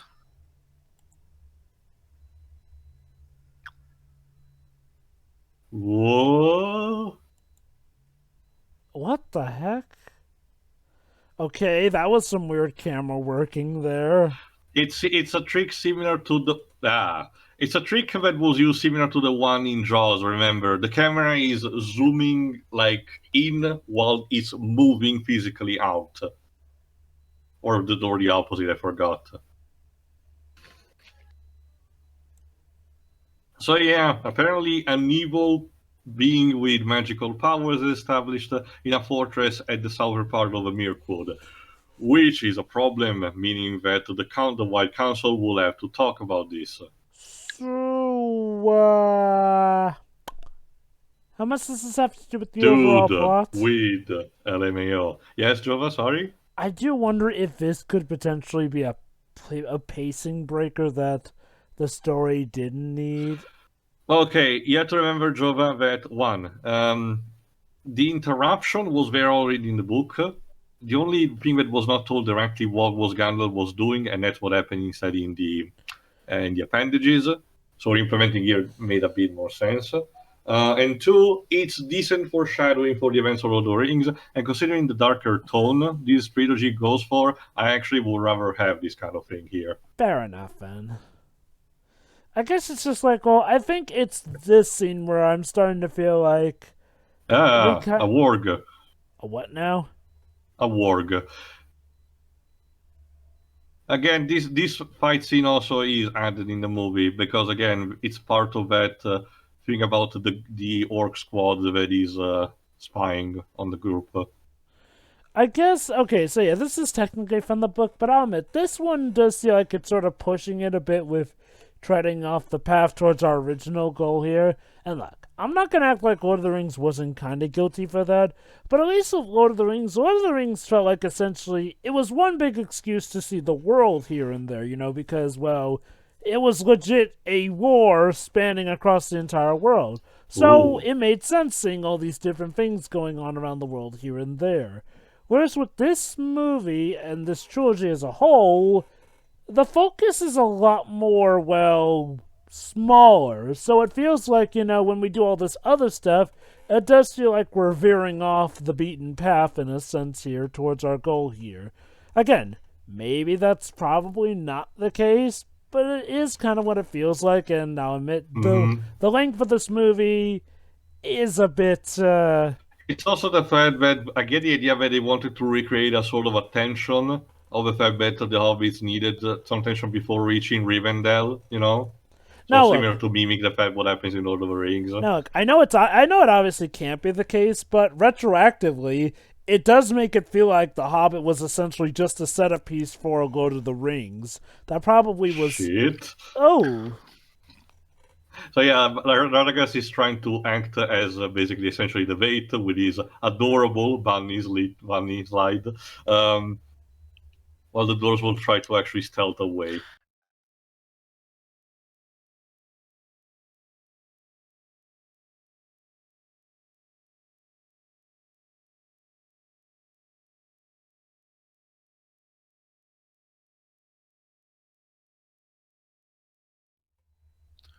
Uh-oh. He smells something familiar. 3 little pigs. Not exactly.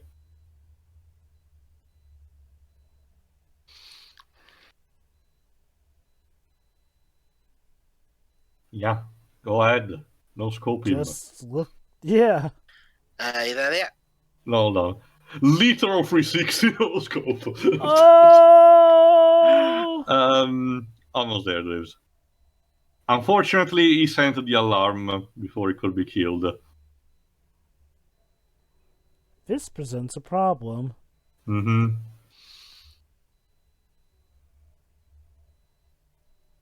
Shit.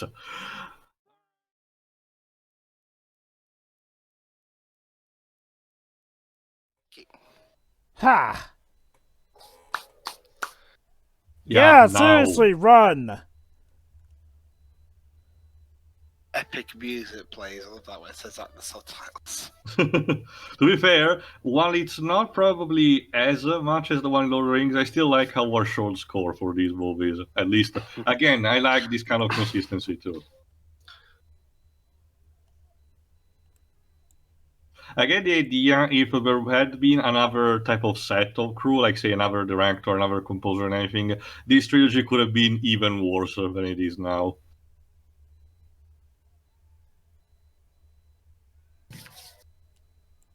You can't shoot all of them.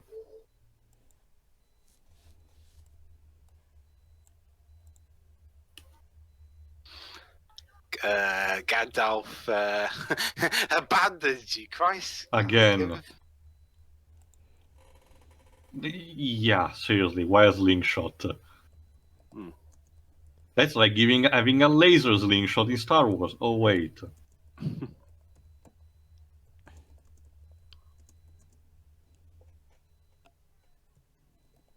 Ha! Get it? Get it? He Because he said that you fools in the before. first movie. Now, that's the kind of pandering these movies are more infamous for. Having references really add up. That were not in the book, yes. I don't know, it's weird. This movie isn't as long as Fellowship of the Ring yet. In a way, I can't help but feel like it's dragging more so than Fellowship of the Ring. It's hard to explain. Yeah, no, that's the thing. We've barely made any progress left the Shire. Like, Oh, I know that horn. Hey, the elves of Rivendell, and they're finally doing something in terms of action. they're gonna gloat about it, aren't they? No. Really? Also, I won't put it past them. also neat for the score to have a more actiony reprise of the theme used for the woof to the Lothlorien elves that was done in Two Towers. Where is that?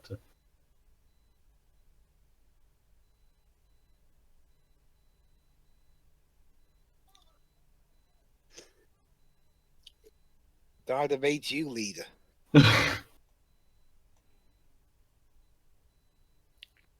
Okay, I think I might have noticed an issue. Go on. For a film that has part of its title called The Hobbit, it's not really about the Sadly, Hobbit. it's a thing also in the book, where Bilbo is more of a spectator of things that are happening around him. You may have noticed, Lives, that And it's not kind even it's not even like in a cool Mad Max-ish way either. you notice, Lives, that it's similar to what happens also to Frodo in Lord of the Rings, where he technically is the protagonist, but his role is only relative. To be fair, the difference is like, well, the book wasn't named after Frodo for starters, and at the very least, Actually, that's a good point. In my country, at least, I don't know if it's the same in English, but the Hobbit book is actually called The Hobbit or The Reconquering of the Treasure. I get the idea that the second title was added to fill in that kind of problem that Liz mentioned. Actually, I'll check in the meantime if it's the same for the English copy. Hey, the Rivendell set, we can reuse it. Or a painting of it. Thankfully, one thing that is skipped from the book is the elves, if I recall correctly, surprising the party with a set of songs. Thankfully, we skipped that, if I recall correctly.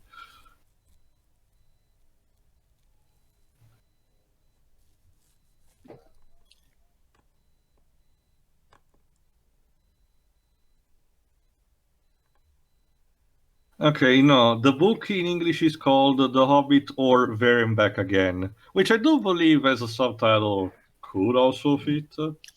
Interesting thing to you. Hmm? Alluding, building off that joke I made earlier, the third Oh. film was going to be called There and Back Yeah, Again, I know that one. but for some reason it got changed to Battle of the Five Armies. I'll try to look it up before we get to the third movie.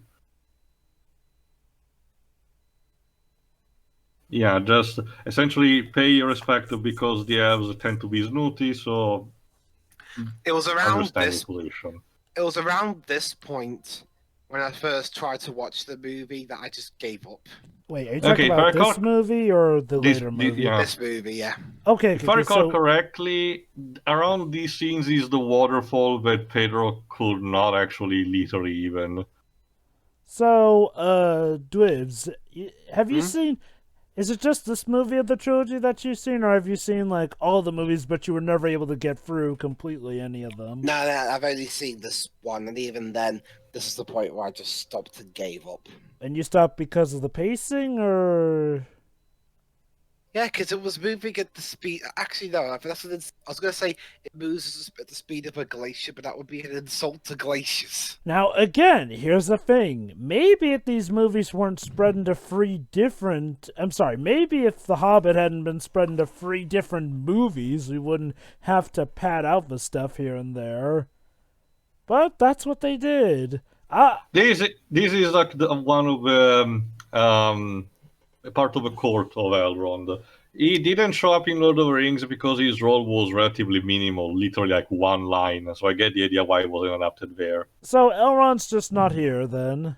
He's about to return from a hunting, piece. Oh boy, they're legit gonna bring Hugo Weaving back, guys. We just want to have fun.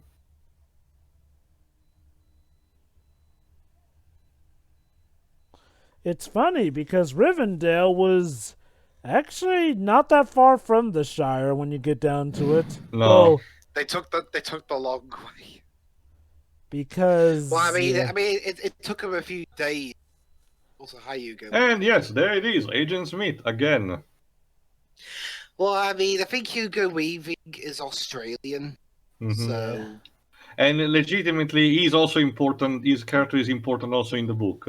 He He- legitimately gives informations to the Hobbit before sending them off. He Plus, surprisingly plus, I mean, plus your New Zealand is only a quick hop from Australia, He's comparatively speaking. he surprisingly seems a lot more upbeat here than he did in the Lord of the Rings trilogy. Again, it's to reflect the tone that the book had. The book is more lighthearted than Lord of the Rings. And remember, apparently- these are still more peaceful times, technically. So Elrond is less doomy gloomy. Actually, guys, apparently Hugo Weaving is actually considered English. Wait, what? Well- But he's Australian. No, his nationality is English. He's just been living in Australia for a while. I could have sworn he was actually Australian himself. No, he's from England. Well, does he actually have both, citizenship? I mean, at least according to his Wikipedia, it just I says, English. Whatever. Also, nice touch for the battle garment. It's pretty, That's, again, for as much as there's less practical effects and more CGI, I still like the costumes used for the characters. That said, though, his niece Samara Weaving is definitely Australian. Also, I don't remember if Liv Tyler shows up as Arwen for a cameo here, but I don't think so.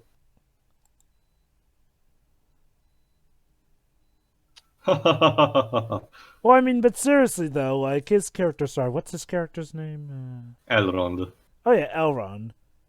Elrond said, okay, not only does Elrond seem much nicer, but he's also a lot more welcoming of other species. Again, like, Remember, 60 years before Lord of the Rings, the elves had not started migrating yet, and there were more peaceful times. He didn't. Lord of the Rings is dealing legitimately with what they thought was the end of the world, and the elves' reaction was, lol, Lamau XD, we're basically cleaning out. I guess that means becoming extra dickish along the way. Mm-hmm.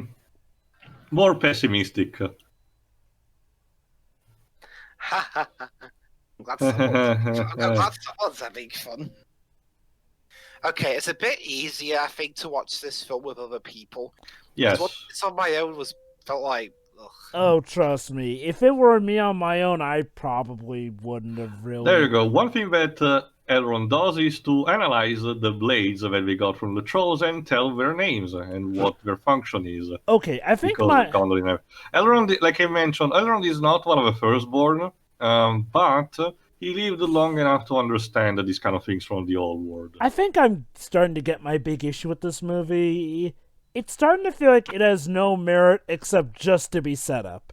And I get it. Setup is important, but when an entire movie feels like it's made just for setup and nothing more, it's problematic. It's sort of like one of the problems we had with Jurassic World: Fallen Kingdom, especially when Colin Trevorrow admitted that movie Also is Iron Man essentially 2. more so just a means to an end for, dinosaurs being among the people. Like, sure, yeah, cool idea. But if you have just a movie that's made just for that... But yeah, also, like Tio mentioned, even the MCU is guilty of that with quite a few of their movies, most egregiously Iron Man 2, the MCU commercial, as it were.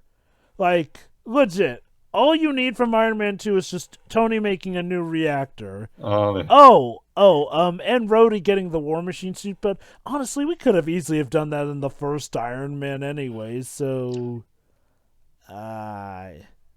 Okay, this dicker is just unnecessary. Like I said, when he actually arrived to Rivendell, we get it's time invested for by a another song. song. Look. I don't mind the presence of songs, going in a way. It is nice to see how the dwarves celebrate here and there. However, there does come a point where you do have to wonder, did this really need to be in here? Again, when your movie is this long. Also tonal clash, and also for unnecessary comedy. Again, I get it, lighter and softer than Lord of the Rings, but we have this clearly 90s style type of comedy where, something quirky is going on and there's misunderstanding.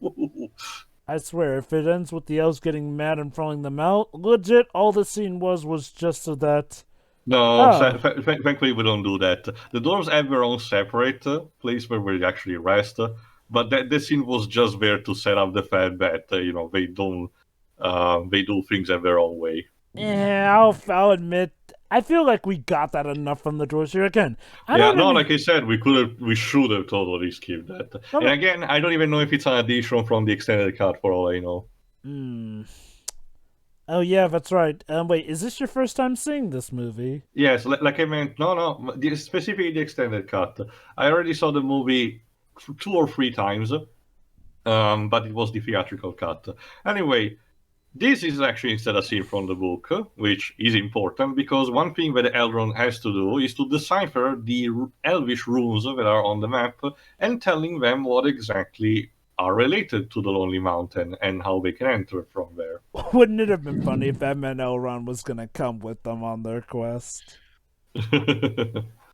But yeah, okay, let's compare this to Fellowship of the Ring. Yes, Fellowship of the Ring was setting stuff up, but it also felt like stuff of substance was happening. Like, honestly, okay, look, if you had never read The Lord of the Rings... Japanese! Sorry, okay, that was an easy joke. Let's be fair. If you had never read The Lord of the Rings trilogy, you could easily be fooled into thinking that Fellowship of the Ring was going to be them solving the plot right there and then, because a lot of stuff of merit did happen in that story.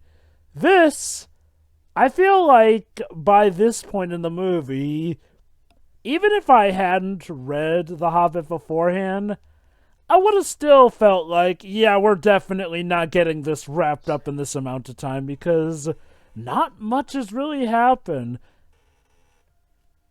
Alright, let's see what the runes will reveal. Much like Elrond said, fate is with the party for once. So there we go. I'm curious, Tio. Drink your Ovaltine. I'm curious, Tio. What was your experience with this movie back when you watched it originally? Fine, honestly. I wasn't, and it's still practically same as it is today. Like I said, I wasn't ecstatic as I was with Lord of the Rings. But I wasn't even hating them, and I still don't, to be honest. There is some degree of disappointment, I guess, but I still think they're a good time, just in a more once-in-a-while occasion rather than my usual annual marathon. I don't hate this. I don't hate this movie either. Let me put it in layman's terms. Lord of the Rings is like the very expertly crafted RPG amongst your friends here. The movie, okay, and mind you, again, I'm just going off of the first movie. This feels like a Game Master's first ever game that they're the Game Master of. Like, don't get me wrong, it's not inherently bad, but it feels like it has a lot of pitfallings, pacing problems, and, dickish stuff that, again, a newbie at the Game Master tradition would have. Hopefully, all right. Let's have the surviving orcs have to report to Azog. So, Tio, have you seen the other 2 Hobbit movies as well? Yes, but once again, just the theatrical cut, not the extended one. Would you say they overall get better? Like I said, the second movie is fine enough on his own. It's the third movie that, like I said, he is the most pointless of them all.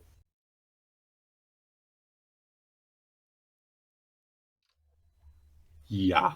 Oh boy. Azog, in the meantime, had a bit of an upgrade, sort of, to replace the missing arm. There's a fair few practical orcs. Mm-hmm. No, like I said, I actually like the clothing and armor that they use for the movies. And once again, consistent with the original trilogy. Oh dear. Translation, you're dying. Ooh, shit. Why is this how you have faith? Grrr! It sounded like Ed Boon and Scorpion. Grrr! Maybe this guy should have voiced him in that recent movie. Hey, who's ready to get promoted? Klingon style.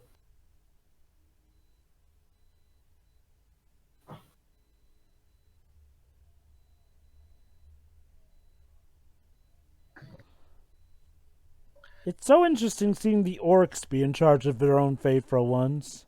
Mm-hmm. Before Sauron officially returned, the orcs and goblins operating on a small hierarchies scattered all over the place, particularly in the mountains. Also, for more, referencing of Lord of the Rings, the fragments of Narsil, the blade that kills Sauron. Like I said, this is not a thing that was in the book, but it's clearly there just to wink at the audience, J.J. Abrams style. Well, the Vikings putting me to sleep at the minute.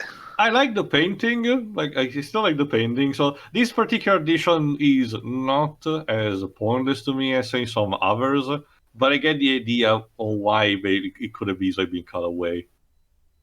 Although it's there also to foreshadow a bit more Bilbo getting the ring as well, I guess.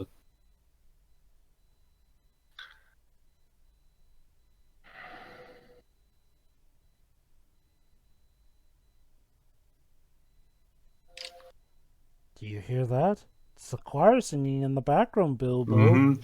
This is also to understand the fact that Bilbo enjoyed a lot of Rivendell, hence why in his last years of his life decided to retire there. Yep, he's totally parting ways with them here, guys. Absolutely. Yep.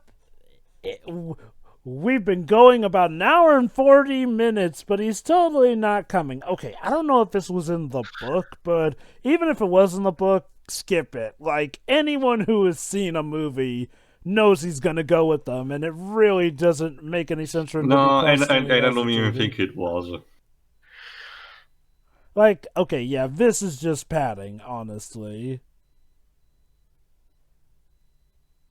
But yeah, I definitely get where you're coming from, Tio. This is by no means a god-awful movie, but for all the complaints that Pedro has had about Peter Jackson's style, I normally didn't feel them, and now I do feel them, and it's not even his fault. Mostly. Yeah. The kitchen's under enormous strain, yeah.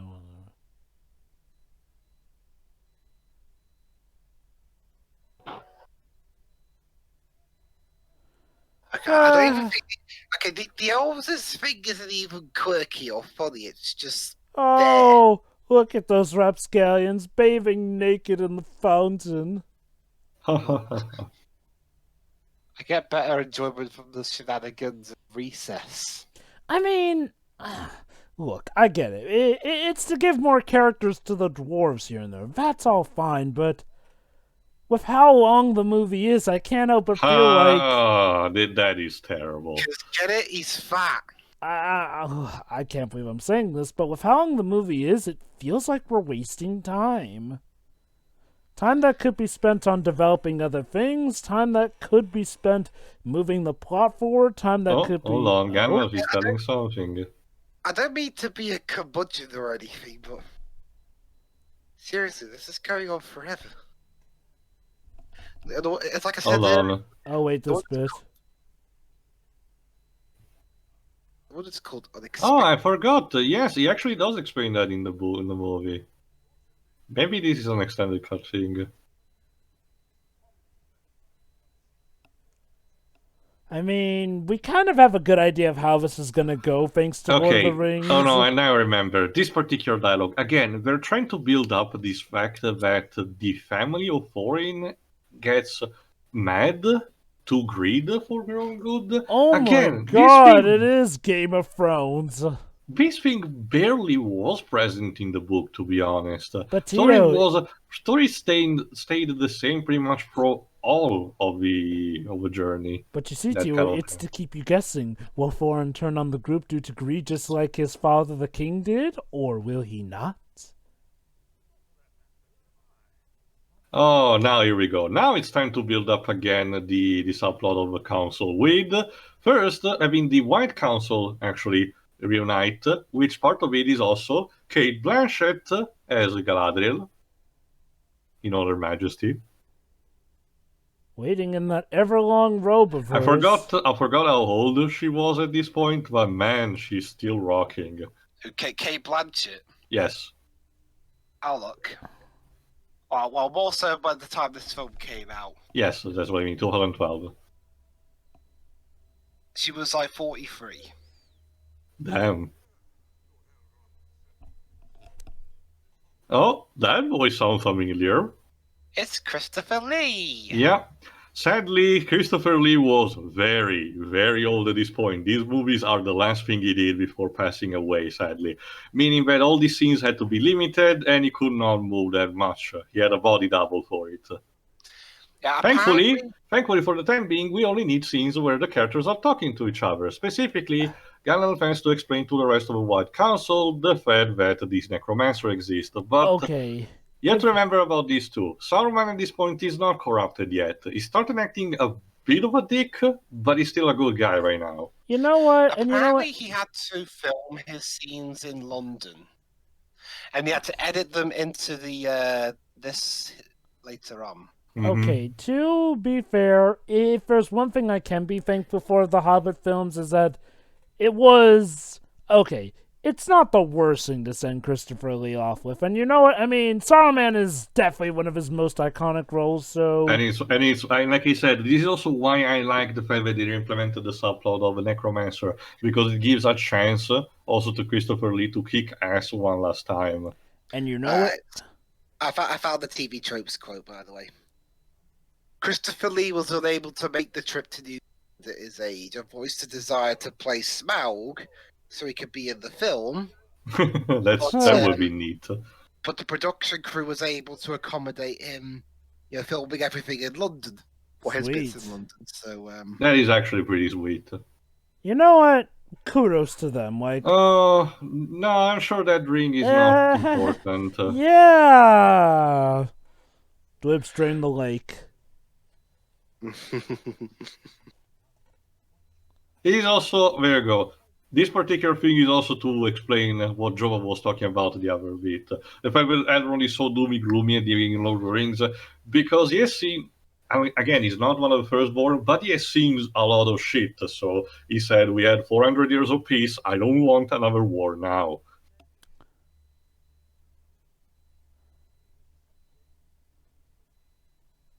Okay. In the book, the White Council also included a couple of other members, but for the intents and purposes of a movie, this is fine enough, just having these four. And you know what? Prequels-wise, it is neat to see this particular group of people speaking amicably, not only just because Elrond's more friendlier than in Lord of the Rings, but again, it's nice to see Saruman as a good guy. Also, wait, did they just get Kate Blanchett just for her to pace around a bit? Kinda. What a waste. Oh, really, Saruman? Saruman, you're literally one of the servants of one of the demigods, if I recall correctly. You should know this kind of shit.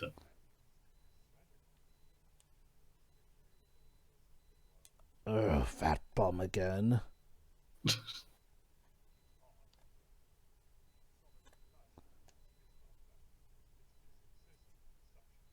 Of course. Oh, does he blaze it too? Yes. To be fair, he doesn't look like he's in his late. Yeah. The makeup work. Thank you, Galadriel. Telepathy. Remember, she had that too in Lord of the Rings. There we go, Dwibs. We have her here for that. Wow, she said a few words. Well, what do you think, to you? No, it's fine, honestly. But there is something that was given to Gandalf, like Kate Blanchett, like Gardner mentioned. Hold on. A Morgul blade. Again, this is bad news because it's pretty clear that this necromancer is clearly associated with at least the Witch King.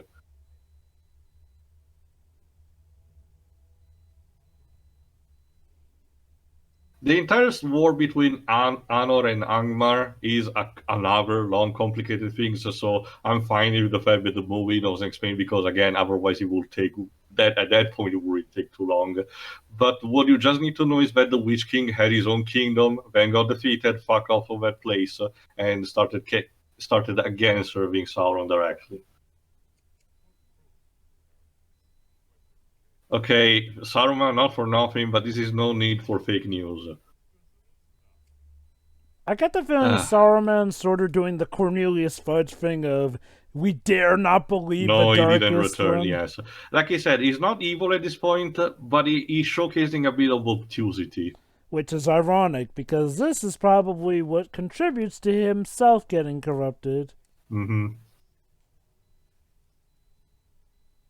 You know what's funny, though, is like, again, technically in the book, Saruman gets reduced from being one of these great council figureheads to a guy who gets taken down by a bunch of hobbits in the end of the book of Lord of the Rings. I forget, did they, like, just imprison him or send him off somewhere? Oh, no. Oh, no. When he gets discovered, he rants about them and then gets backstabbed by Grima. Ah. Literally. Yes, much like, again, the movie, the extended cut of Return of the King trying to homage that just in its own way. I already mentioned what he needed there. Didn't Grima survive in the book? Okay. No, he still gets killed too. Okay, Kate, you're gonna have a few words, but they're all in voiceover, and you smile a bit. Meanwhile, the dwarves decide to fuck off. For God's sakes, guys, can't you wait for your entourage? Jova, I mean, that's the thing. Even the dwarves got... The dwarves had the sentiment of dwarves. Fuck it, this is taking too long, let's move. Yeah, you know, that's sad. I've hated the dwarves so far, and yet I'm in agreement with them here. This is taking way too long, let's get a move on already. Wait. Oh, but it's okay, we caught up with them just fine, so... Okay, why not just have them leave organically? It feels which what happens in the book, mind you. Well, okay, so that literally just felt like the movie realizing, oh crap, we're slowing down, let's move along the plot. Again, I really like these scenes with the White Council, which also helps to reinforce characters like Galadriel, who did not have that much screen times in our movies. So, Dribs, I'm curious, what haven't you liked about the dwarves? Is it the singing? They're not funny. Yeah, that too. I mean, that's the thing. They're meant to be both the main characters and the comic relief, but they're boring as main characters and they're not funny as comic relief. I like Thorin. I will say that I like the main two that are developed, Thorin and Balin. You know, some of the others are fine, but some of the others are really not. Like again, like Bombur because he's fat. You know.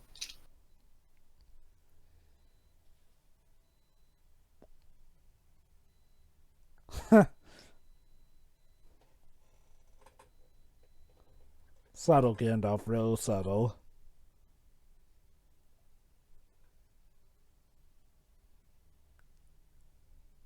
Mm-hmm.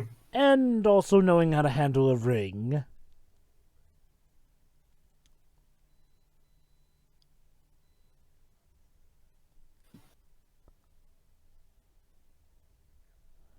Or that, and it may You have to just remember. You have to remember that while playing the long game, Gandalf was not was being labeled as the Grey, the second in command, for a good reason. He's still not the more powerful or wise of this kind of figure of the history.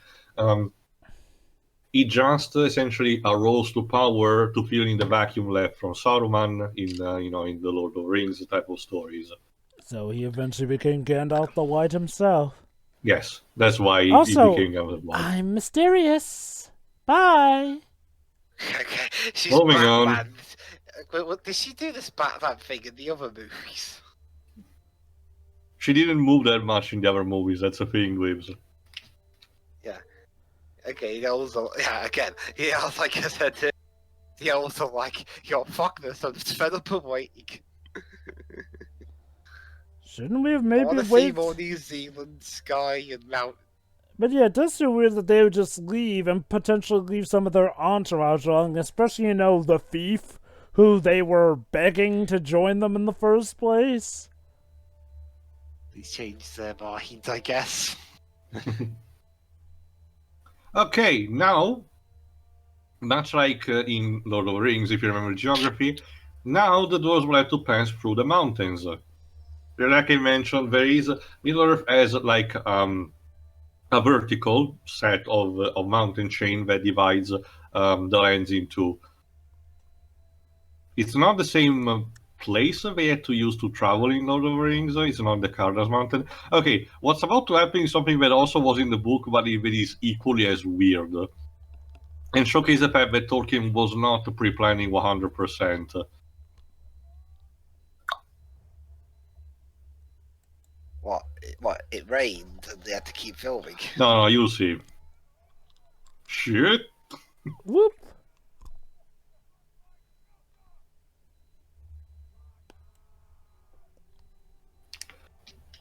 Yeah, apparently during the night, on top of the mountains, there are type giants throwing rocks at each other. This is never, built up upon. It's a thunder battle. And people mention that this is probably, in terms of design-wise for the giants, it's one of the last remaining things of inspiration when it comes to the vision of Guillermo del Toro. Yeah, yes, he's credited for the other two films. Well, like I said, it's only one of them. There are a couple of them sprinkled throughout the trilogy.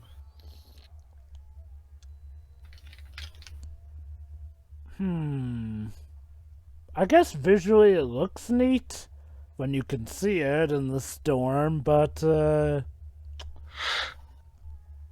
snap. So the group Oh gets god, it's his penis! I don't want to see that. It's like seeing the things drunk in Fan 4 stick.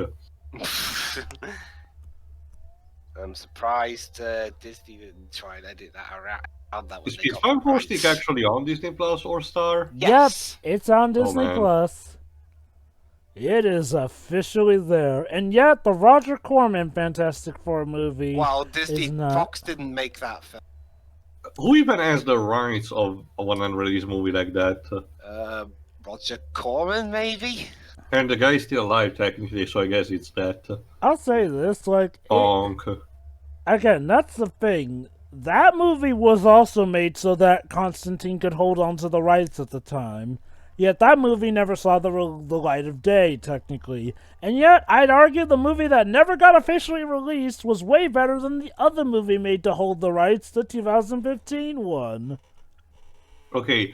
Okay, based on my little memory, I get the distinct feeling a couple of scenes here were added in the extended cut, because I don't remember this being going on for this long, the movie I watched. Hey, look at that, Theo. It's like a video game. Conveniently, when they knock into this, it creates a path for us.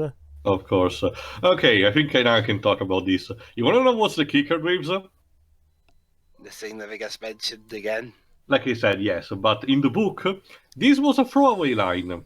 It mentions that Bilbo, during the passage, noticed during the night figures like giants throwing rocks at each other. The end. I guess they really wanted to make a big action Another scene out action of it. scene, yes. I guess the reason was because for this section of the book, there wasn't as much action, I guess. I still like the fact the outcome of this, the fact that it's Thorin, the one that tries to help him the most. To showcase the fact that he's the leader and he cares about all the party members. But that's it. That's nice. Ooh. Again, not a terrible scene, but yeah, I do get what you mean. And this does feel like... Sure. Oh, here's another thing. Unlike in the book, where it's pretty much clear, the chain of command and everything, in here, mostly also thanks to the actor's likeness, through the entire course of the trilogy, there's this kind of a bromance, Top Gun-esque homoerotic subtext between Thorin and Bilbo. let me guess. As you can imagine, the internet ran with the concept wildly. Don't you see, Thorin only speaks negatively of him because he wants to protect him. Thorin is a giant tsundere, yes. So they're perfect for each other. Bilbo is the drama queen, and Thorin is the tsundere.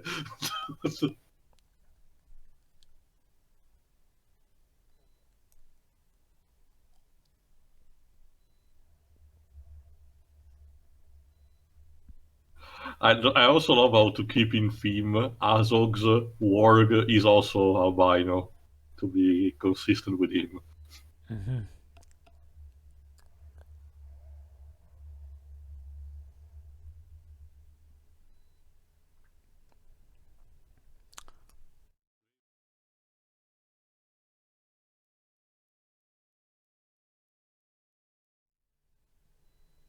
What's this say?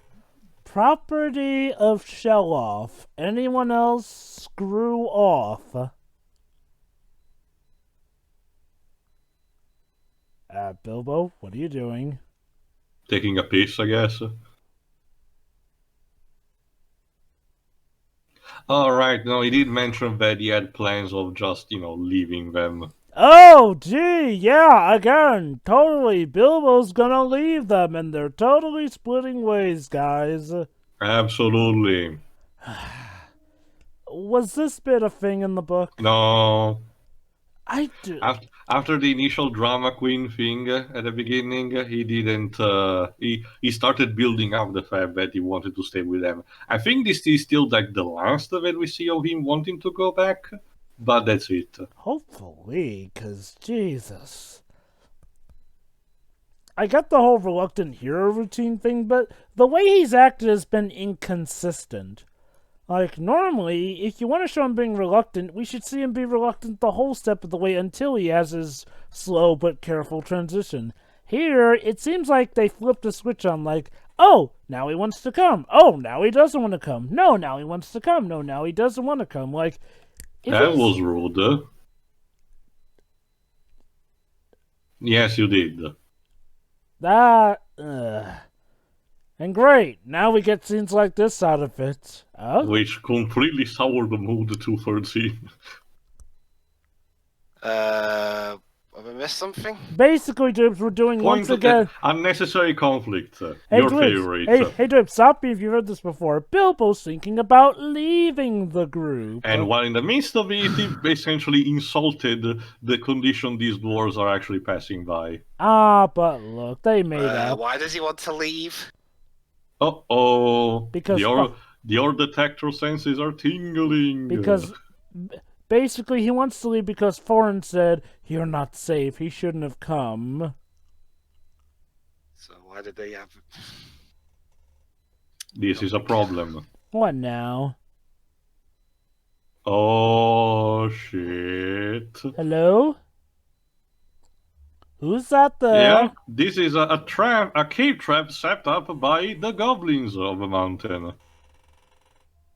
Mind you, these are not the same goblins of Moria. They're a different kind, but yes. Yeah, sure. No, they're not breaking their bones, absolutely. And how nice of them to put it here so it doesn't kill us. I tell you what, though, it's a good job of not watching the high frame rate.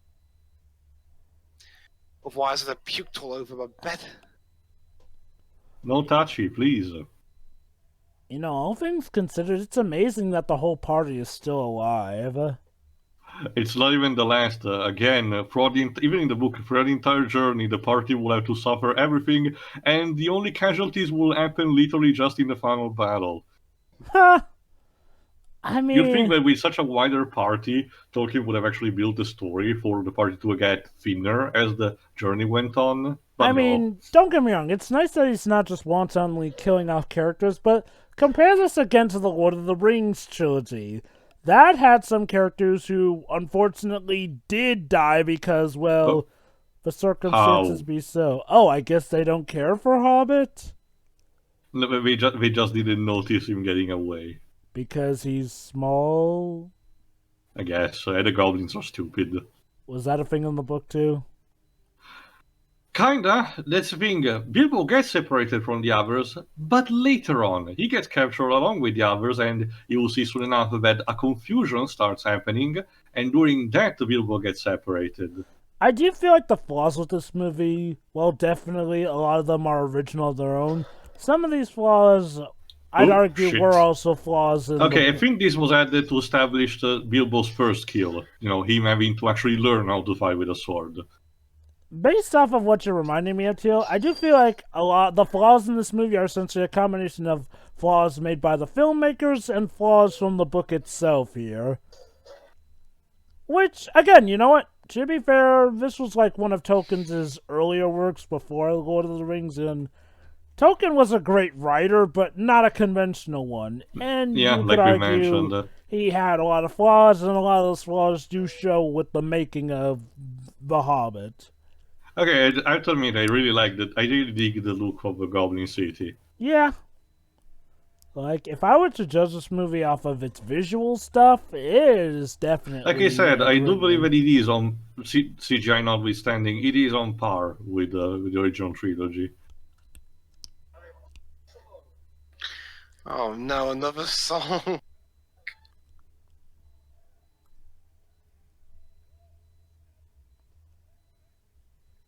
Oh man. Also, I don't want to see the drunk of his King Goblin, thank you. Let me Okay. check instead who plays him. Okay. Whereas the If other we had song. wasted time on these stupid songs, we'd be like further in right now.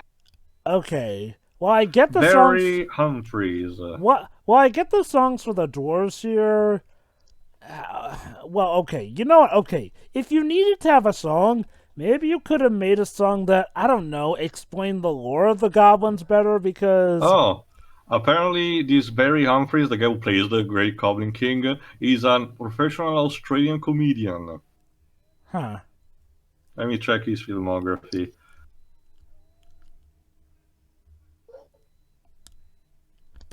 Is this a ritual they do for dinner? Okay. Yeah, if that's the case, the wonder that dinner gets cold. Okay, he's mostly it only did a couple of movies. Apparently, it was in Howling 3. I didn't even know that. Huh. But this is essentially his biggest role in terms of filmmaking, and not. It's mostly theater and stand-up comedy.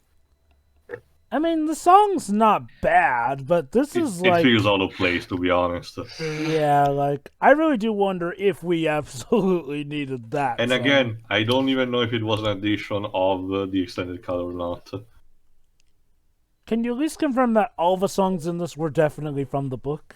Yes. Okay. But yeah, that technically does make this movie a So, musical. I know what you're thinking. Okay, so they've been captured, the goblins an asshole, we're gonna kill them immediately. Surprisingly not. Like I said, this is a time before Sauron's return. The goblins are asshole and predatory, but they actually could be willing to negotiate, potentially, if the circumstances are right. Please no. dear. Not my pipe! Not the gold! Actually, that was also his hearing aid.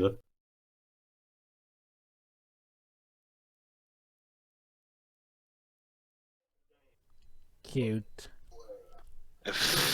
Ha. Yeah. A couple. He stole from the elves.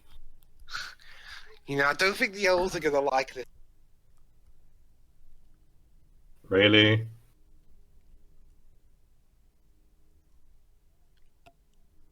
Ha.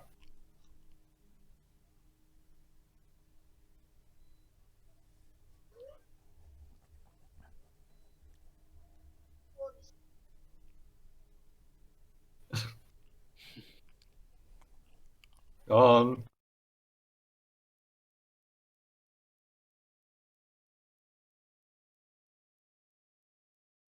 Get on the point.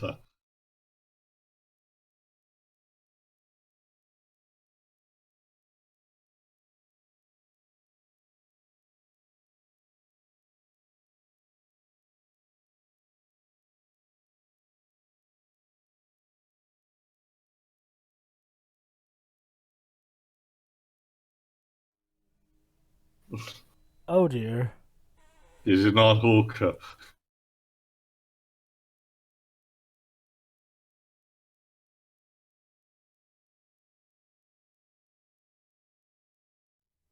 Yeah, Thorin has a reputation despite being falling out of grace.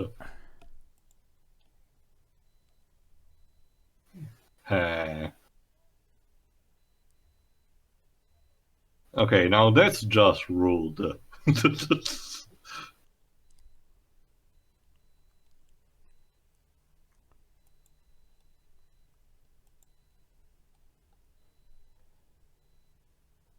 Of course you do. That's a problem. Oh, of course.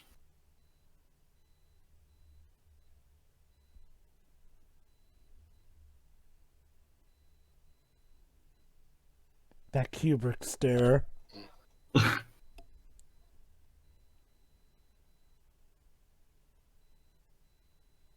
You just cut off his arm. Yeah. Were you seriously believing that just doing that would have made him die? Like, I mean, even in the medieval ages, there was such a thing as surviving amputation. Okay, again, this is a bit another thing added up to go along with the whole the Azog is hunting the Hobbit and the dwarves. In the original, he just gets pissed off because he recognizes that some of the weapons are Elvish, and some of them are called the Orc Slayer.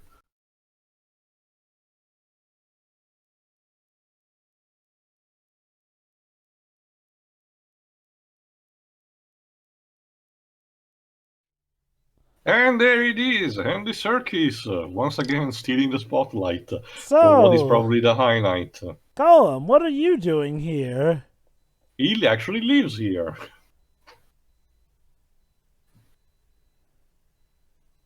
Imagine, he's got to do something other than second unit directing. Imagine Andy Serkis and Martin Freeman meeting face to face. Yeah, that will never happen again.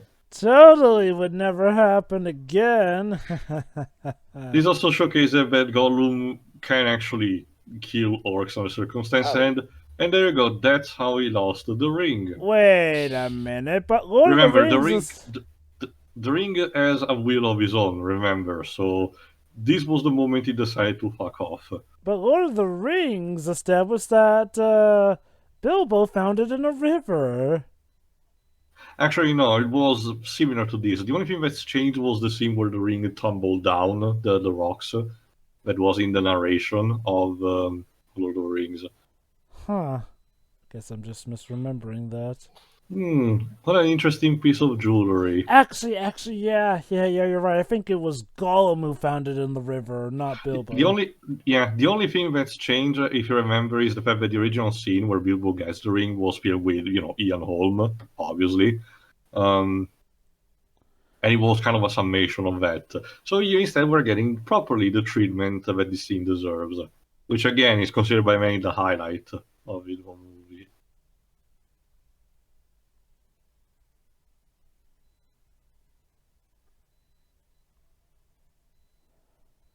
Aw, isn't that nice? Even Gollum gets his own song, Dwebs. He had a couple of. You remember he had his own song in the Two Towers about eating the fish. Okay, again, I get it. It's lighter than the other movies, but it's a bit weird having Lord of the Rings the musical.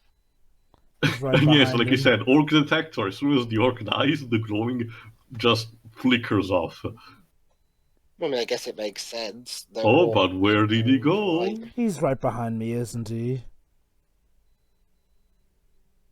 Surprisingly not.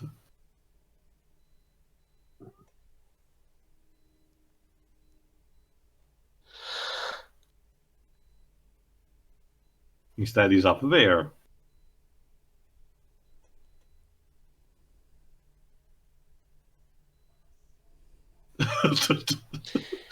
Bilbo is like, what the fuck are you talking about? Well, I mean, Gollum's the most convincing CGI effect in this movie.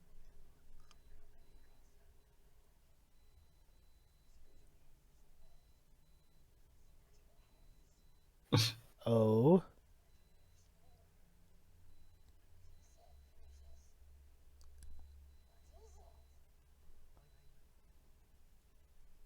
Also, yeah, I gotta say, Martin Freeman better things in this movie too. Like I said, good casting, and he sells the role. Like I said, Ian Holm was way too old to do the role in a convincing manner. Hey, Gollum, you better remember the name Baggins. It might come back especially to bite where you. he lives. Yeah. Sure. Okay, I've heard "Keep Your Distance" so much this year. Technically is, yes.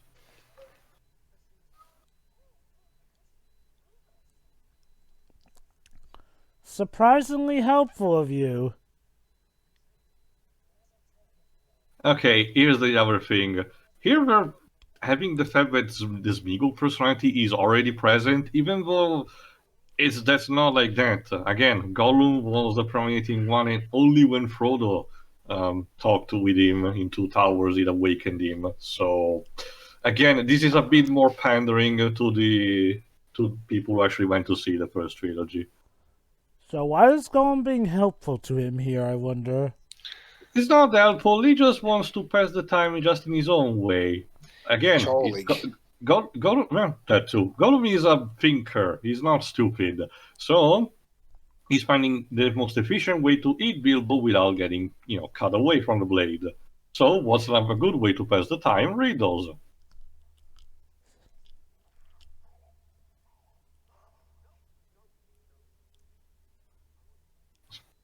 Shall we play a game?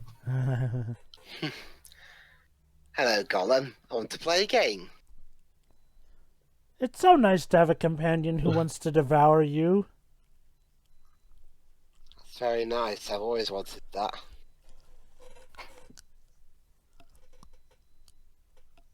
Okay, that's very intimate.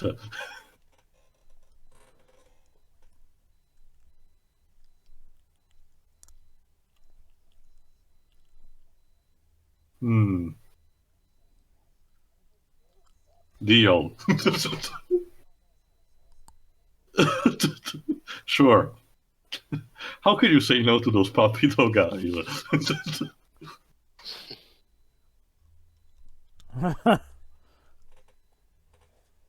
And again, there you go. Gollum is actually wanting to go through this instead of just jumping on him immediately. I guess he must have gotten bored from all the easy kills over the day. Okay, if I recall correctly, they don't adapt all. They don't actually, use all the riddles that were in the book. But mentioning Kara said in his review, a couple of them were clearly from the time of Tolkien, meaning that nobody will know the answer at this point. I mean, he's fair about it, at least.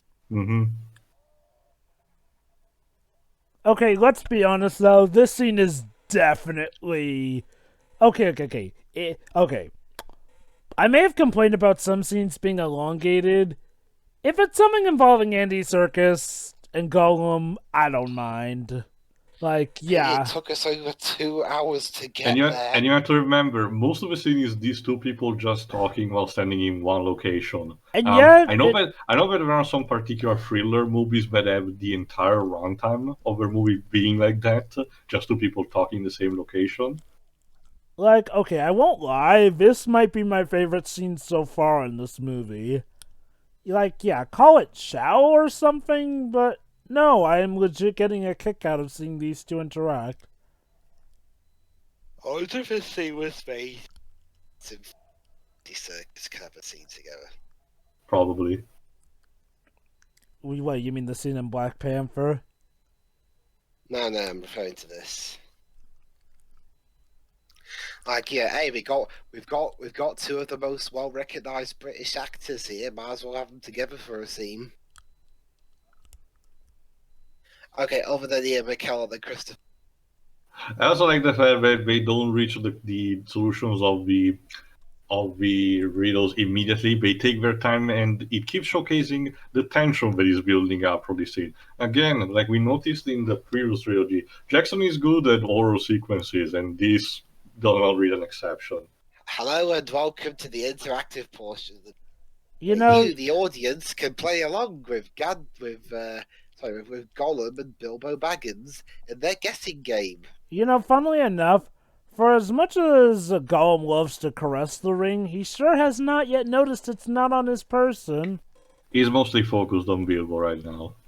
Okay, now, this is a particular interesting riddle because Bilbo, if I recall correctly, gets a bit of, takes its while to actually figure out, meaning that, again, the tension is escalating. The dragon? No, it's actually very simple. Sword? You're still thinking too simple, but it's out of focus. Yeah, we probably should have set in a time limit for this. No. You're not helping. You!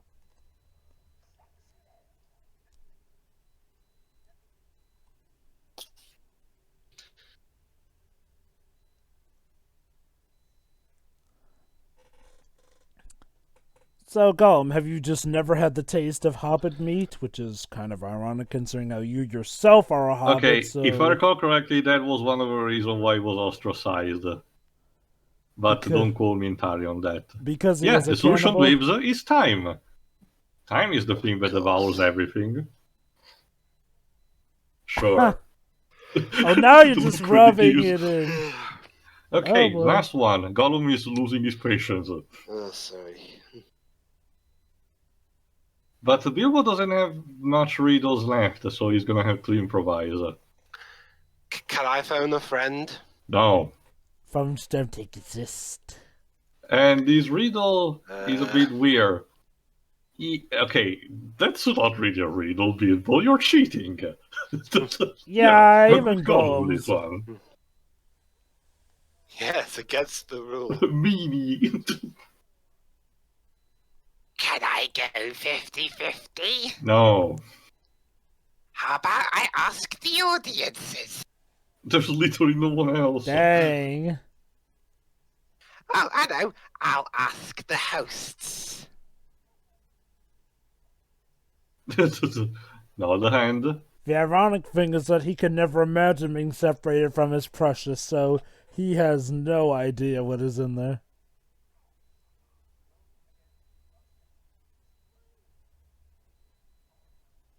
to be fair, that was a bit of clever at the end, thinking that he had nothing in his pocket, but no, there is still something. So you lost. Unless Gollum demands to see what's in that pocket, in which case he is going to be pissed.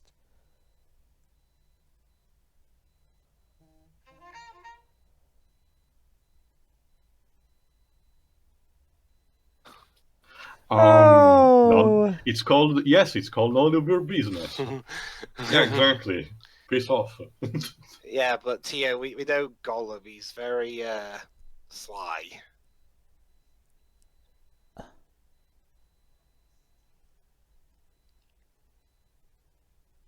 Yeah, that was the moment he wanted to use the ring to slip away, but no. In the book, he actually goes back to his island, this mini island, to search for it. So it takes a bit of time, but here instead we try to condense it a bit more.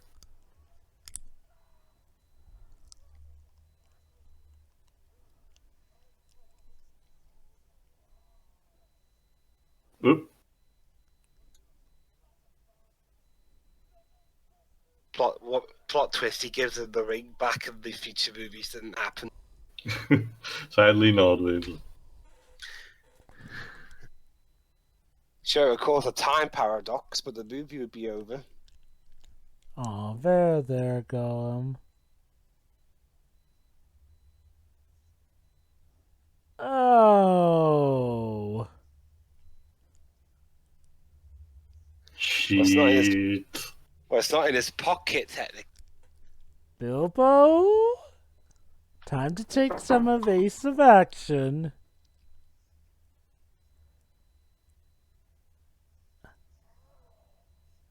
Technically, you dropped it.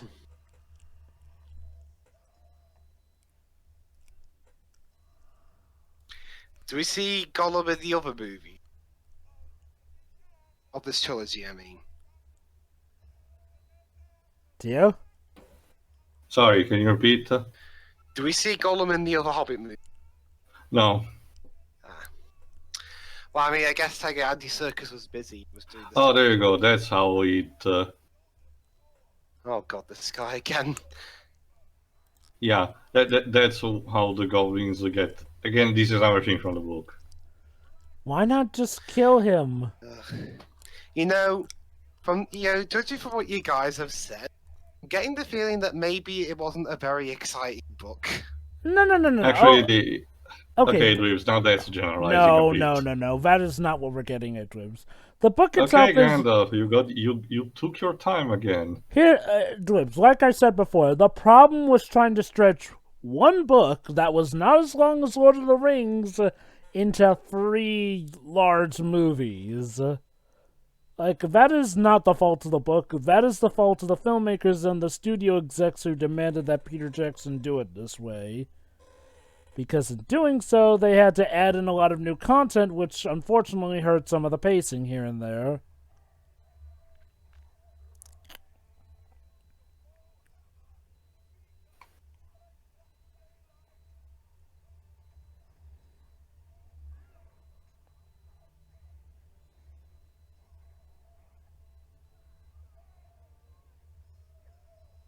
Oh, snap. Mm-hmm. Bye. Huh. And See that's ya. the Goblin King dealt with, I Okay, guess. again, I don't remember. Oop. Damn, it cut away before it even fully hit the ground. I love how he was whimpering even though his head was severed. Its head continued a bit after it was decapitated. Also, Gollum sure is taking his sweet time chasing after Bilbo. Yeesh. This is a The problem. Hobbit says it's too quick for us.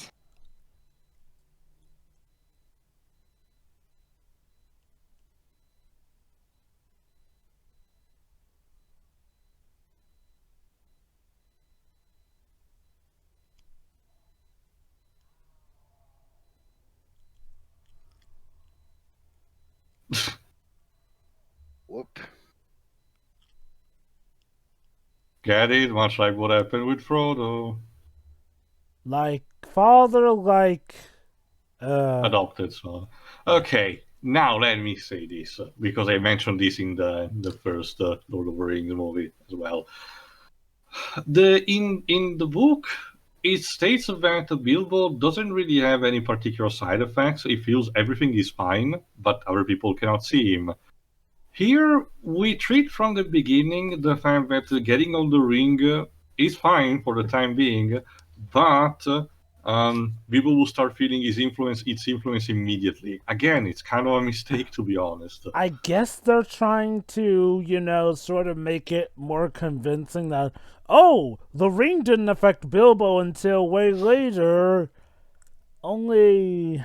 Huh. Is it because he's older? Probably, I mean, because he possessed it for a long time. I guess it was this movie's way of trying to act more consistent with how the thing was sort of affecting Frodo from the beginning. That said, though, didn't the book have an explanation for why it didn't affect him? Because it wasn't as powerful back then.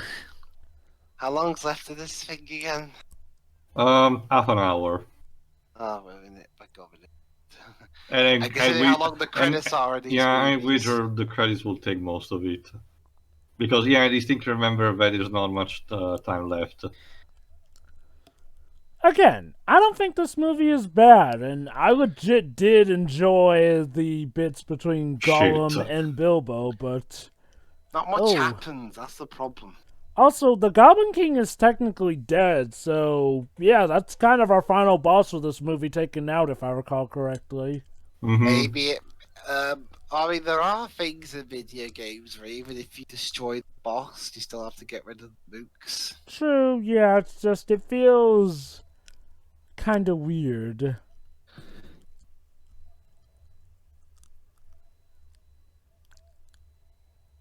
Yeah, now what, Gandalf? Oh, I guess that works. We'll improvise! Oh crap. And again, the entire party survives all of this, amazingly so. Also, I'm getting severe Blacktown flashbacks from Dark Souls 1. Thankfully, the frame rate is stable here. Get it? Because Boundary is the fat one. Ha, But he ha. uses it to his advantage now, Tio. sorry. Clearly. For a second, I thought you said Dark Souls on PS1. That's also another thing, thankfully. Gandalf Oh, uses a lot yeah. more magical... Gandalf actually uses a lot more magical tricks in this trilogy. That's right, men. We'll Crash Bandicoot our way out of this.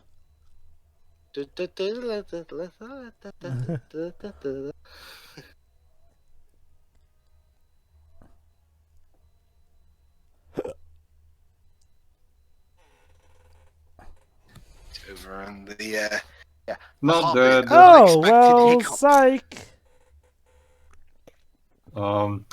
Now what? Parlay?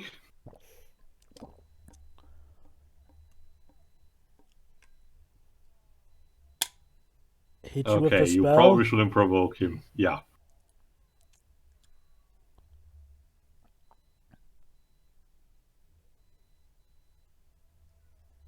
Okay, that line was unnecessary. Okay. He He seemed took... like he was really unexpectedly calm defeats. thought I he'd be know, going like, right? no, yeah, I've been defeated. Whee! Hello and welcome to the Hobbit 3D ride at Universal Studios. Did they add one? Not No, yet. but I wouldn't be surprised. Uh, And again, Warner Brothers doesn't have a theme park, does it? no. I Well, we mean, have Alton Towers, what is called? Oof. Alton Towers, I could... No, Six Parks, what was called? The one Six with Flags. Six Flags, there you go. Oh, yeah. Yeah, they do have 6 legs. Yeah, this is a problem. Well, not around here they don't. At least that's the last I checked.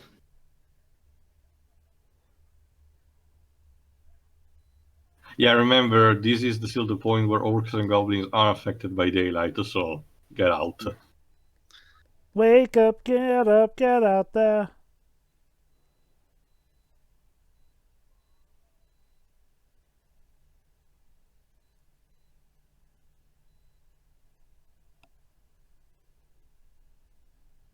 Oh. There we are. Yeah, better not make a sound.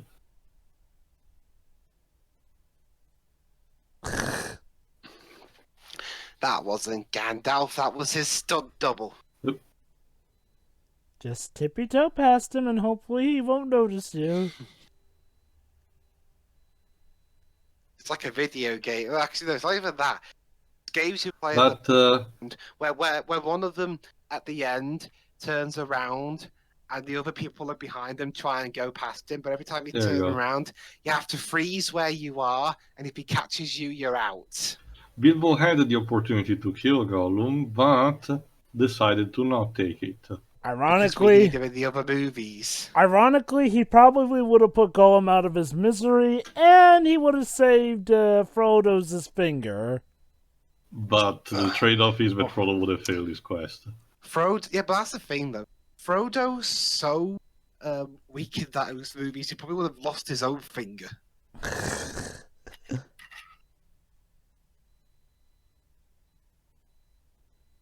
So maybe what Bilbo did ends up saving his adopted son. Literally. An act of kindness. Oh shit. Jump. Tough luck, bitches. See you in another movie, Gollum. Is he in the other Hobbit movies? No. No, I already I see you mentioned it. earlier. He is. Don't worry, you won't be seeing him You just need to again. market the camera for it. Yeah, well, I mean, he's Andy Serkis. You gotta get him doing something like that. But, yeah, don't let him eat the camera, though. Yeah, he needs it to do the second unit.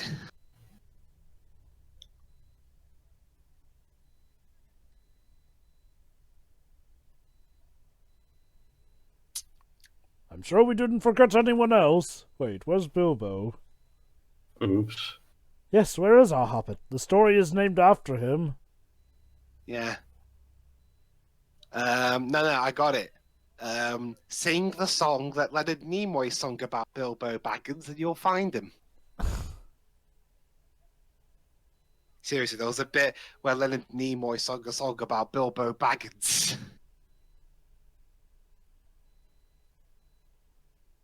Whoa, Foreign, you were the guy who kept constantly saying that he shouldn't have even came. Again, edgy tsundere. Great.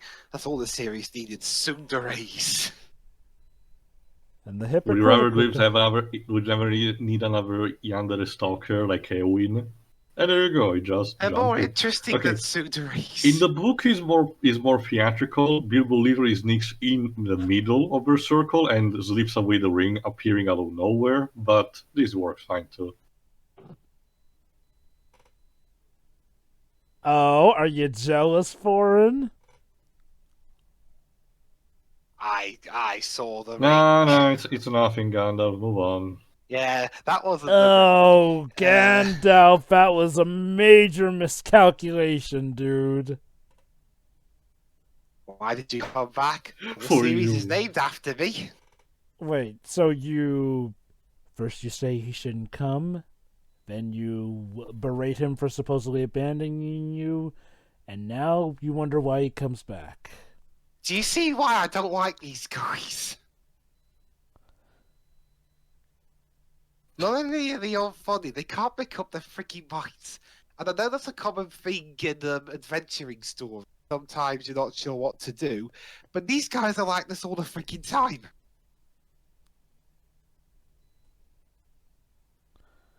The irony that, technically the bigger problem was with them all there right along.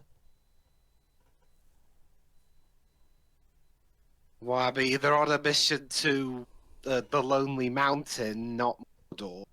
Mm-hmm. Yeah, but that's the thing. Do you think maybe they would have been able to have solved even more if they dealt with the ring first? Oh no, here's the Uh-oh. CGI, yeah. Sadly, Azog has caught them up. Now, okay, I would have to admit, this is one way to integrate the stuff that happens in the book with stuff that happens in the movie, because these attacks happen in the book, but it's a generic troop of orcs that is hunting them with wargs. Here, they combine the fact by having Azog's troop hunting them. Sure. Oh, nice, I guess. Oh no, I just remembered. What? We've got 2 more of these. Again, If I recall correctly, they're longer. Okay, Brilliant. I'm gonna hope that the second movie is better, but I do, man, but the second, at least from my memory, for the theatrical cut, the second movie is my favorite. I think my main fear though is that third movie, because again, when a lot of people's complaints is that this movie legit did not need to exist in a trilogy. Like you said, the duology would have been just fine, to be honest. Yeah. Come on now, step lively. Yeah. Yeah, you have to pull, Bilbo. Come on, do it. Gandalf was also a surprisingly good climber. Yeah. Don't you see? It was when he was younger. And yet still looked old. There we go. Also, why is the sword not glowing? It should be, because there are orcs nearby. I guess it's because it's mainly the wolves. No, there are still orcs with them.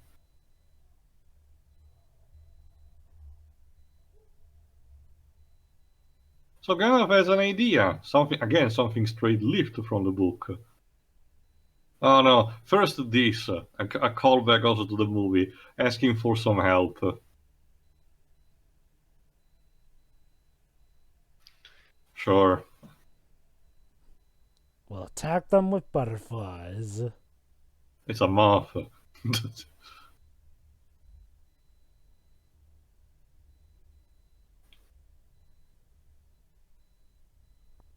Oh no, that guy whose arm I just cut off is actually alive!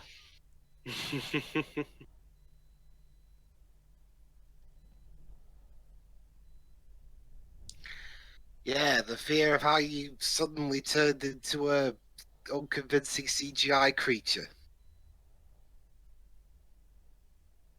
Seriously, why do these guys need CGI? You could have.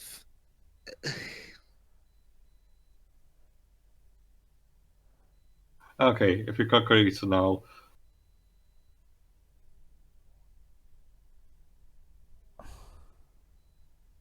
Your soul. Yeah, is the others are mine. for you.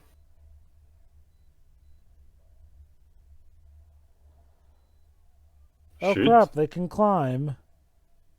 Or at least try to reach them, or knock down the trees.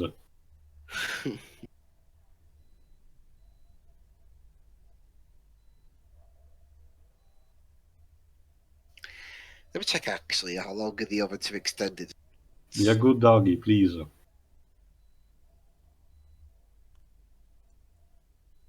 And again, the whole party survived this. Mm-hmm. Like, okay, look, I'm not talking to be pessimistic or anything, but, like, this is a party way bigger than the initial party in Fellowship of the Ring, and at least one of the members died. And most of them are also incompetent, technically. Yeah, Also, true. domino trees, really.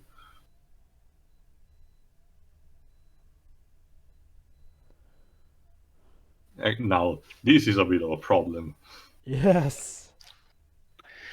3 hours and 6 minutes, apparently. The Oh. extended cut of the next movie. So, like, only 4 minutes longer. There you go, Gandalf has an idea. For some magic, some explosive pine cones. And as for Battle of the Five Armies,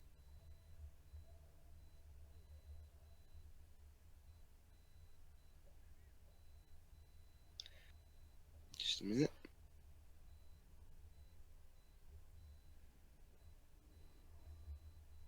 Oh no! Exploding pine cones are one weakness! 164 minutes. So it's even less? The extended cut of Battle of Fire Armies is even less than 3 hours? Interesting. Huh. Yay, fuck him up! Oh shit. Oh, we did not think this through.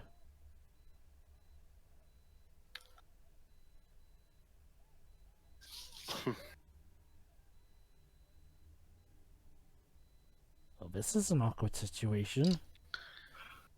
So it seemed that everything was lost for our heroes, when suddenly the CGI animator had a heart attack.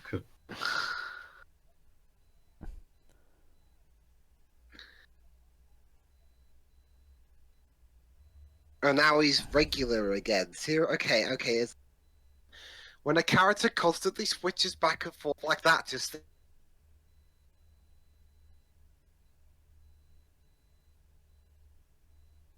Yes? Staring Practical. competition? and practical within the same scene. It's really Okay, to be off-putting. honest, Weebs, I probably just don't have the eye, but I don't see it when it happens. Yeah, I was gonna ask, how can you tell when it's practical or CGI? Like, There's less maybe detail when when you some see movements CGI. happen, I guess, but I don't seem to notice it that much. And look at that, guys. Also, why did you put the ring wraith theme for this? I don't understand. But check it out, guys. He's got his strongest weapon, a log. And the oaken shield. Well, that was a fail. Wait. I don't even know what happened there. Thorin Failure. tried to go Leroy Jenkins and failed miserably. Yeah, I guess that whole That oaken... that was terrible. What the hell even happened there?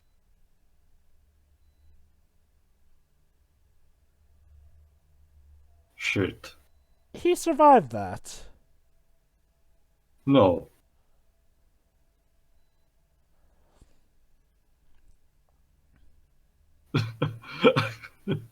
Again, through bromance, Bilbo has to go to save him. Is this why he's not in the other the Lord of the Rings? No, Dibs, no.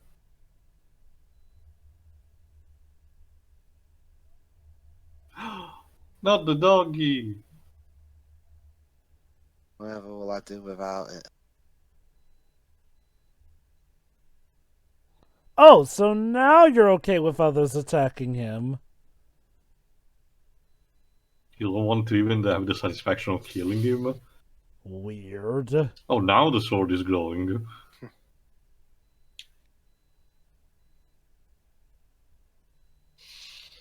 Very slowly. Uh-huh. Want him to save at this moment and totally not give any other protagonist a chance to save him. Dude, you just got tackled by a hobbit. I'm And embarrassed. stabbed This to is death true. by a hobbit. The second in command of Azog, everyone. Wow. Damn. I You mean, need to choose yourself. Those subordinates better, mate. look. I'm not gonna act like hobbits are crappy fighters, but the very weight disposition there kind of dictates that he should have had him. There is sneak attack and vendors get the fuck out. Okay. Oh, suddenly, two people from Game of Thrones feared. Seriously, it's like they ran off the set again. Just did that. Again, the entire point of the story, which I think is starting to be conveyed a bit better here, is to be able to find his courage, and when he actually does, he's capable of doing good things. Which I'll admit the story is definitely getting better at this point. Like, Dead. How the And here we are, the Eagles. Like I mentioned for Return of the King, since we already went through this stupid debate, the entire thing that you need to know is the fact that the Eagles tend to be also selfish assholes on their own. They only help when they want to, but the movies do nothing to explain this. and I'm guessing the Hobbit movie is no exception to that. No. I don't even know if Okay. Gandalf talks about them. Essentially, again, he helped once their leader, Gwahir. He's essentially kind of like in a Aesop story. He cleaned one of his wounds because he was hunted down, and as a result, he's friends with the Eagles and can call for help sometimes. But again, they have their own code of some or sorts. Which kind of does Although make you... Linkara did raise a good point for why we shouldn't even considering the whole why don't the eagle fly them to Mordor. The Eagles were not part of the Council of Elrond, which was supposed to have representatives of all the free people from Middle Earth. So you get what you deserve, I guess. I guess here's another thing, though. Unfortunately, though, when you bring in the Eagles this early into the story, you legit just ask, why don't the Eagles just fly them to Again, Smog they will Slayer? fly them only for a little bit to nearby the limiters of the Mirkwood, which again is essentially forbidden territory for everyone. Remember, the Eagles tend to live here in the mountains. And okay. Bye. I guess to be fair with this story, it's more fitting that the Eagles wouldn't need to help them as much because it's not There like is there's not much pressure. it's not like there's a whole war going on like in Lord of the Rings. So I mean, again, the whole thing with Smog is mainly the dwarves' issue. Oh no, Drop it. guys, is Thorin dead? Nah.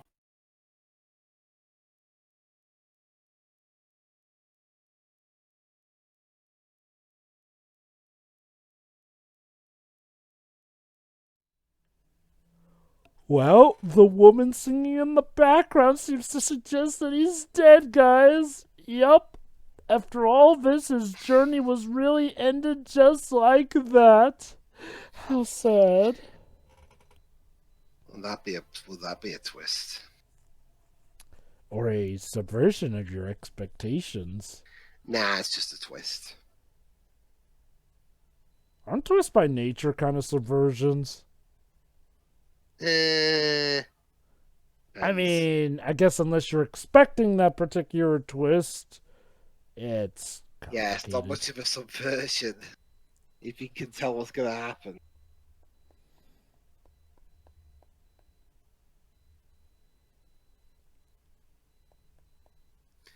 It's like he's high.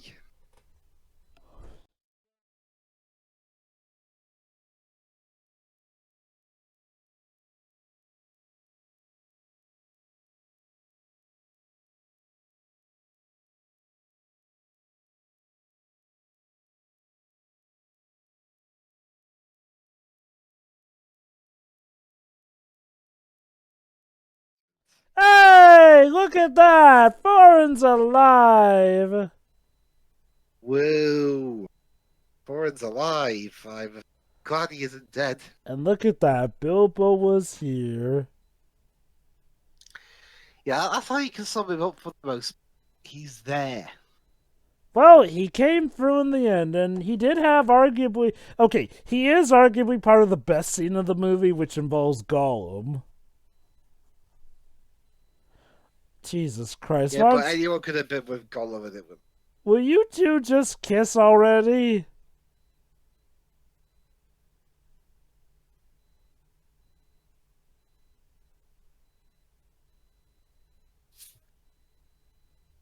How nice. Okay, nice payoff.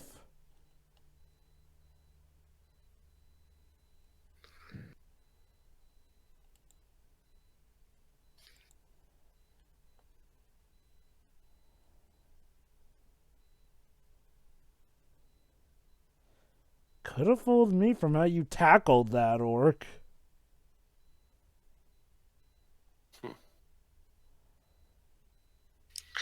Thank you, Eagles. I hope you'll be of more help in the future. I'm sure they will.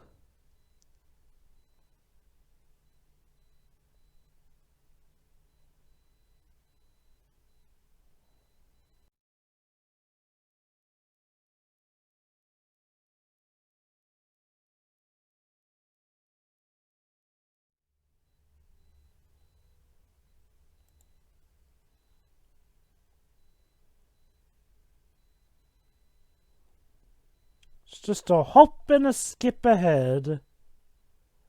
It's only a CGI model. Shh.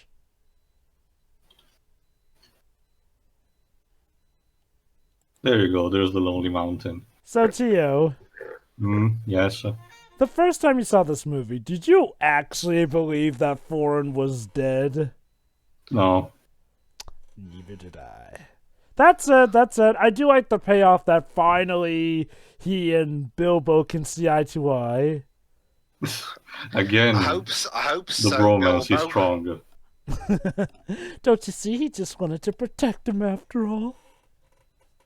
It's also a neat way to actually end the first movie. And welcome to the filming of the Paramount logo. Kinda. Oh, yeah, kinda. So we made it to Erebor, so yeah. No, actually, no, we're still far away. We are having just a sneak peek of the smog. So you down have the chosen bird death, looks, Birdie. Oh?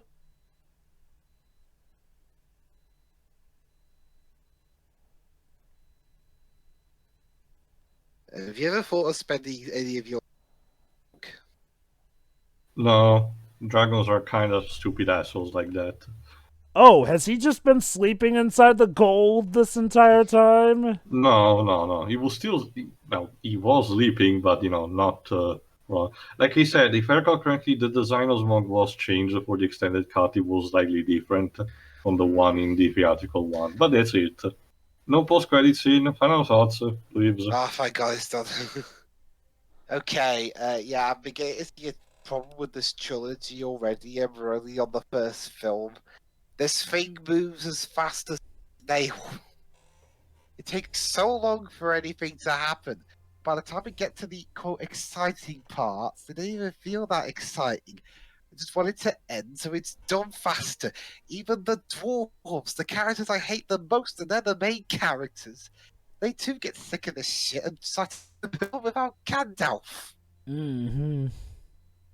I mean, the music's not even all that exciting either. It's just either read bits from Howard Shaw's score in Lord of the Rings, or it's just lesser versions of his score from Lord of the Rings. I mean, not to mention this weird bloom effect that the other films didn't even have. Like, why add it here?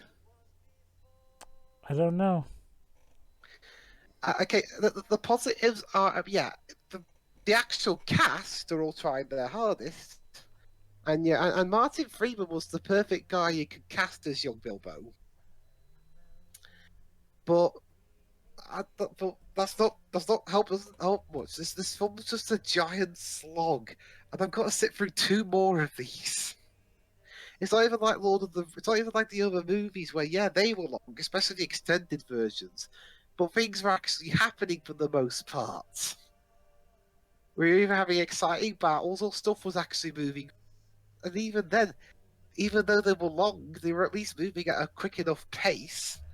This, but by the time the scene's over, I could have done something more meaningful with my time. Could have potted a plant. and those stupid songs. I mean, they're not even good songs in the first place, but they just keep going on and on and on. It's like that's the thing. Because of the executive mentally, Peter Jackson and the other writers had to think of something to make the movies long enough to film three films. So the easiest thing to do, just drag stuff out and make it unnecessarily long. But the thing that kills this movie pace. It's so slow. And you know what I think of really slow movies? Especially ones that don't even need to be slow. But anyway, at least we got one done. There's still two more left, but at least I don't have to watch this one again. Plus, I didn't pay for it. So, Dwibs, would you because say I already that... did it years ago. I'm curious, Dwibs, would you say that you actually hated this movie? Yeah, I do, because it's boring. Fair enough. It takes bloody forever. Again, it's like I said, at least in the Phantom Menace, stuff happened and it was quick about it. Yeah, I said it. I'd much rather watch Phantom Menace than this movie. Yeah, the acting was worse, but at least stuff happened. Mm-hmm. You know, at least the music was good. At least there was some exciting lightsaber battles. Yeah. And again, I'd much rather have the midi-chlorians. They provoked a reaction. It's like I've been injected with a bloody sedative. Ugh. Okay. Done now. Never have to see it again. Just got 2 more films. I'm sorry, I was a curmudgeon, but No. this I kind of expect it. I get where you're coming from. I had similar complaints myself. I'm just hoping that the sequel will be better. I hope so too. I mean, it's not that much longer, but I guess that's a still. good segue for my final thoughts here. This movie, I do feel, is a test of endurance, unfortunately. Now, okay, stuff at the start is interesting, and I'll admit, by the time we actually reach the Goblin Caves is where my attention was once again regained completely, especially the bits between Martin Freeman and Andy Serkis. Andy Serkis. That was hands down the best part of the movie. And, even the final battle with the orcs did feel like we were getting more focused, like Bilbo's arc finally going someplace. The problem is a lot of the middle stuff. Like, yes, it's good that we have lore building and we get to see all these different locations here. And stuff like seeing, the High Fellowship between Elrond, Gandalf, Sauron, and Galadriel. Galadriel, yes. Yeah. Stuff like that was also nice to see. But then there are bits where the movie just outright meanders here and there. And there are some scenes where I do feel every minute that they add on, unfortunately. I mean, I don't hate this movie, okay? Like, I have seen far worse. And I can respect this movie for definitely managing to, get a lot of the cast back for this or that. And trying to pay them good mind. And all the acting is top-notch in this film. It's just that the pacing really does feel like the biggest culprit of problems I have with this movie. Like, maybe I'd enjoy these scenes better if they fit the pacing. Maybe I would have enjoyed this action better if it weren't for the pacing.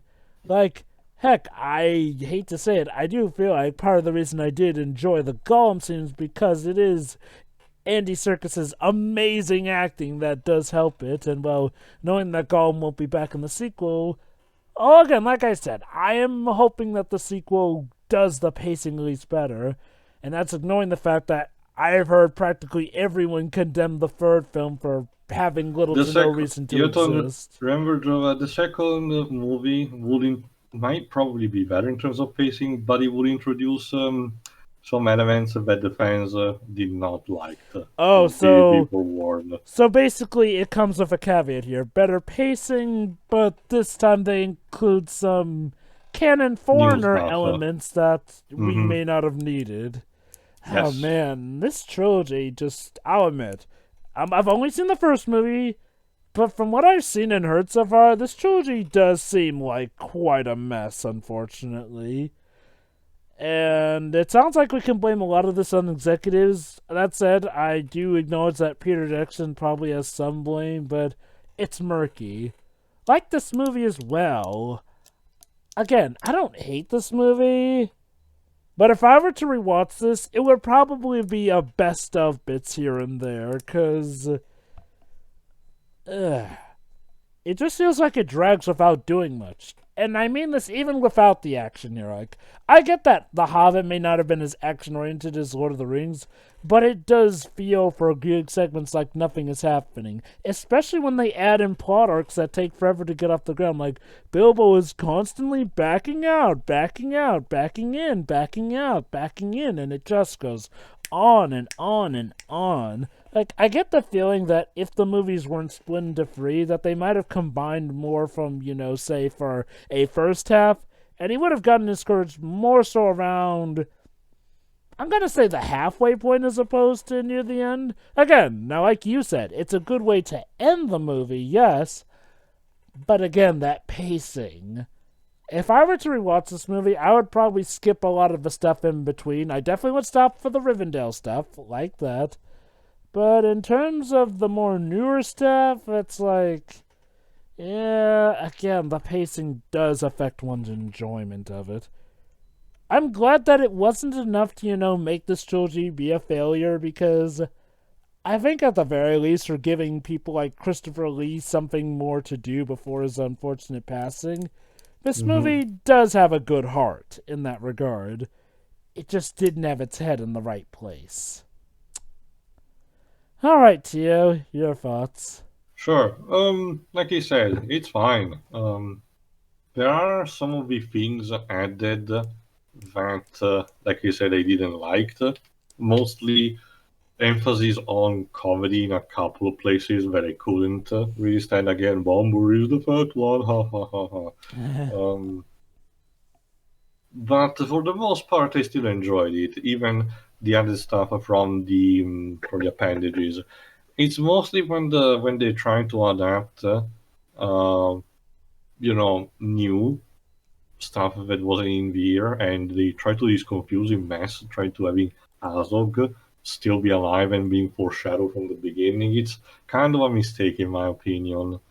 Then there are the weird bits like the Goblin King kind of acting more in a meta way for the sake of comedy.